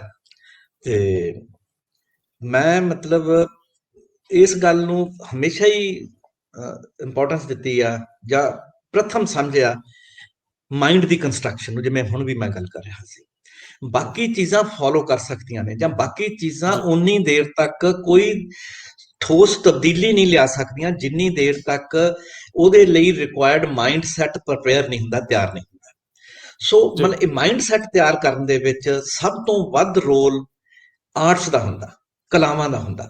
ਪੰਜਾਬ ਦੇ ਵਿੱਚ ਜਦੋਂ ਅਸੀਂ ਦੇਖਦੇ ਹਾਂ ਕਿ ਕਿਹੜੀਆਂ ਕਲਾਵਾਂ ਨੇ ਜਿਹੜੀਆਂ ਬਹੁਤ ਜ਼ਿਆਦਾ ਇਫੈਕਟਿਵ ਨੇ, ਪੰਜਾਬ ਦਾ ਸਾਰਾ ਟੋਟਲ ਜੀਵਨ ਆ ਜਿਹੜਾ ਉਹ ਮਿਊਜ਼ਿਕ ਦੇ ਨਾਲ ਜੁੜਿਆ ਹੋਇਆ। ਬੱਚੇ ਦੇ ਪੈਦਾ ਹੋਣ ਤੋਂ ਲੈ ਕੇ ਅਖੀਰ ਤੱਕ ਹਰ ਜਿਹੜੀ ਮਤਲਬ ਟਰਨ ਆ ਜਿਹੜਾ ਬੰਦੇ ਦੀ ਲਾਈਫ ਦੇ ਵਿੱਚ ਆਉਂਦਾ, ਰਸਮ ਆ, ਉਹ ਸਾਰੀ ਦੀ ਸਾਰੀ ਮਿਊਜ਼ਿਕ ਦੇ ਨਾਲ ਜੁੜੀ ਹੋਈ ਆ। ਸੋ ਮਿਊਜ਼ਿਕ ਸਿਰਫ ਜਿਹੜੀ ਲਾਈਫ ਆ ਉਹਨੂੰ ਰੀਪਰੋਡਿਊਸ ਨਹੀਂ ਕਰਦਾ, ਮਿਊਜ਼ਿਕ ਲਾਈਫ ਨੂੰ ਟਰਾਂਸਫਰਮੇਸ਼ਨ ਦੇ ਉਹਦੇ ਤੇ ਵੀ ਲੈ ਕੇ ਜਾਂਦਾ। ਹੁਣ ਅਸੀਂ ਦੇਖਦੇ ਹਾਂ ਕਿ ਜਿਹੜਾ ਪੰਜਾਬ ਦਾ ਫੋਕ ਮਿਊਜ਼ਿਕ ਆ ਉਹ ਸਾਰੇ ਦਾ ਸਾਰਾ ਪੰਜਾਬ ਨੂੰ ਅੰਡਰਸਟੈਂਡ ਕਰਨ ਦੇ ਵਿੱਚ ਜਾਂ ਪੰਜਾਬ ਨੂੰ ਪਰਪੈਚੁਏਟ ਕਰਨ ਦੇ ਵਿੱਚ ਜਾਂ ਪੰਜਾਬ ਨੂੰ ਰੀਪਰੋਡਿਊਸ ਕਰਨ ਦੇ ਵਿੱਚ ਸਭ ਤੋਂ ਅਹਿਮ ਰੋਲ ਪਲੇ ਕਰਦਾ, ਹੋਰ ਕਿਸੇ ਚੀਜ਼ ਦਾ ਰੋਲ ਨਹੀਂ ਹੈ। ਪਰ ਜਿੱਥੋਂ ਤੱਕ ਪੰਜਾਬ ਦੀ ਅੱਗੇ ਭਵਿੱਖਮੁਖੀ ਡਾਇਰੈਕਸ਼ਨ ਦਾ ਸਵਾਲ ਆ, ਉਹ ਪੰਜਾਬ ਦਾ ਕੱਲਾ ਮਿਊਜ਼ਿਕ ਨਹੀਂ, ਪੰਜਾਬ ਦੇ ਗੀਤਕਾਰੀ ਆ ਜਿਹੜੀ, ਜਾਂ ਪੰਜਾਬ ਦਾ ਥਾਟ ਪਲੱਸ ਮਿਊਜ਼ਿਕ ਆ, ਪੰਜਾਬ ਦਾ ਲਿਟਰੇਚਰ ਪਲੱਸ ਮਿਊਜ਼ਿਕ ਆ, ਉਹਨੇ ਉਹ ਸਾਰਾ ਕੁਝ ਕਰਨਾ। ਸੋ ਪੰਜਾਬ ਦੇ ਗੀਤ ਜਿਹੜੇ ਇਹ ਗਾਇਕ ਨੇ, ਗੀਤਕਾਰ ਨੇ, ਮਤਲਬ ਜਿੱਥੇ ਸ਼ਬਦ ਤੇ ਸੰਗੀਤ ਦਾ ਸੁਮੇਲ ਹੁੰਦਾ, ਮੈਂ ਸਮਝਦਾ ਉਸ ਪ੍ਰੋਸੈਸ ਦੇ ਵਿੱਚ ਸਭ ਤੋਂ ਵੱਡੀ ਟਰਾਂਸਫਰਮੇਸ਼ਨਲ ਪਾਵਰ ਛੁਪੀ ਹੋਈ ਆ। ਸੋ ਪੰਜਾਬ ਬਦਲੇਗਾ, ਉਹਨੂੰ ਲੀਡ ਸਰਟਨਲੀ ਸੁਰਤ ਤੇ ਸ਼ਬਦ ਤੇ ਸੰਗੀਤ ਇਹ ਰਲ ਕੇ ਕਰਨਗੇ। ਜੀ ਬਹੁਤ ਮਿਹਰਬਾਨੀ, ਕਿਉਂਕਿ 1 ਘੰਟੇ ਵਾਂਗ ਅਸੀਂ ਲੰਬੀ ਗੱਲਬਾਤ ਕੀਤੀ ਆ। ਇਸ ਗੱਲਬਾਤ ਨੂੰ ਅੱਗੇ ਵਧਾਉਣ ਦਾ ਬੜਾ ਮਨ ਸੀ, ਬੌਧਿਕ ਪੱਖ ਛੁੱਟ ਗਿਆ ਕਿ ਸਾਡੇ ਜਿਹੜੇ ਬੁੱਧੀਜੀਵੀ ਆ ਔਰ ਜਿਹੜੇ ਪੂਰੀ ਤਰ੍ਹਾਂ ਪਰਿਸਥਿਤੀਆਂ ਦੇ ਅਨੁਸਾਰ ਵੀ ਚੱਲਦੇ ਤੇ ਇਹਨਾਂ ਨੂੰ ਬਦਲਣ ਦਾ ਮਾਦਾ ਵੀ ਰੱਖਦੇ ਆ, ਉਹਨਾਂ ਤੇ ਗੱਲ ਕਰਨੀ ਬੜੀ ਜ਼ਰੂਰੀ ਸੀ। ਜਿਹੜਾ ਲਿਟਰੇਚਰ ਇਸ ਵੇਲੇ ਹੋਂਦ ਵਿੱਚ ਆ ਰਿਹਾ, ਉਸ ਲਿਟਰੇਚਰ ਨੇ ਪੰਜਾਬ ਦੇ ਦ੍ਰਿਸ਼ ਨੂੰ ਕਿਵੇਂ ਪ੍ਰਭਾਸ਼ਿਤ ਕੀਤਾ ਹੈ, ਜਿਸ ਤਰੀਕੇ ਨਾਲ ਸਾਨੂੰ ਲੀਡਰਸ਼ਿਪ ਦੇ ਵਿੱਚੋਂ ਪਾਵਰ ਦੇ ਰਾਹੀਂ ਪੈਸਾ ਗ੍ਰੈਬ ਕਰਨ ਦੀ ਇੱਕ ਪ੍ਰਵਿਰਤੀ ਦੇਖਣ ਨੂੰ ਮਿਲੀ ਆ, ਸਮਰਪਣ ਭਾਵਨਾ ਖੰਭਲਾ ਕੇ ਉੱਡੀ। ਇਹ ਸਾਰੀਆਂ ਗੱਲਾਂ ਅਜੇ ਕਰਨੀਆਂ ਨੇ। ਇੱਕ ਨਵੀਂ ਡਿਬੇਟ ਦੇ ਵਿੱਚ ਸਰਦਾਰ ਅਮਰਜੀਤ ਸਿੰਘ ਗਰੇਵਾਲ ਨਾਲ ਅਸੀਂ ਉਹ ਸੰਵਾਦ ਚ ਜਾਵਾਂਗੇ ਅੱਗੇ। ਅੱਜ ਕਿਉਂਕਿ ਬੜਾ ਲੰਬਾ ਸਮਾਂ ਹੋ ਗਿਆ, ਗਰੇਵਾਲ ਸਾਹਿਬ ਤੁਸੀਂ ਸਾਡੇ ਨਾਲ ਸਾਂਝ ਪਾਉਂਦੇ ਰਿਹਾ ਕਰੋ, ਸ਼ਾਮ ਨੂੰ ਤੁਹਾਨੂੰ ਪਕੜਨਾ ਔਖਾ ਹੈ। ਮੈਨੂੰ ਲੱਗਦਾ ਇਹ ਸਵੇਰ ਦਾ ਸਿਲਸਿਲਾ ਸਾਨੂੰ 8 ਵਜੇ ਵਾਲਾ ਬਾਦਸ ਤੋਂ ਹੈ, ਆਪਣੀ ਸਵੇਰ ਹੀ ਮਤਲਬ ਵੱਧ ਇੰਪੋਰਟੈਂਟ ਹੈ। ਹਾਂ, ਆਪਾਂ ਇਹਨੂੰ ਅੱਗੇ ਵਧਾਵਾਂਗੇ ਜੀ। ਬਹੁਤ ਮਿਹਰਬਾਨੀ ਸਰ, ਬਹੁਤ ਧੰਨਵਾਦ। Thank you so much. Thank you.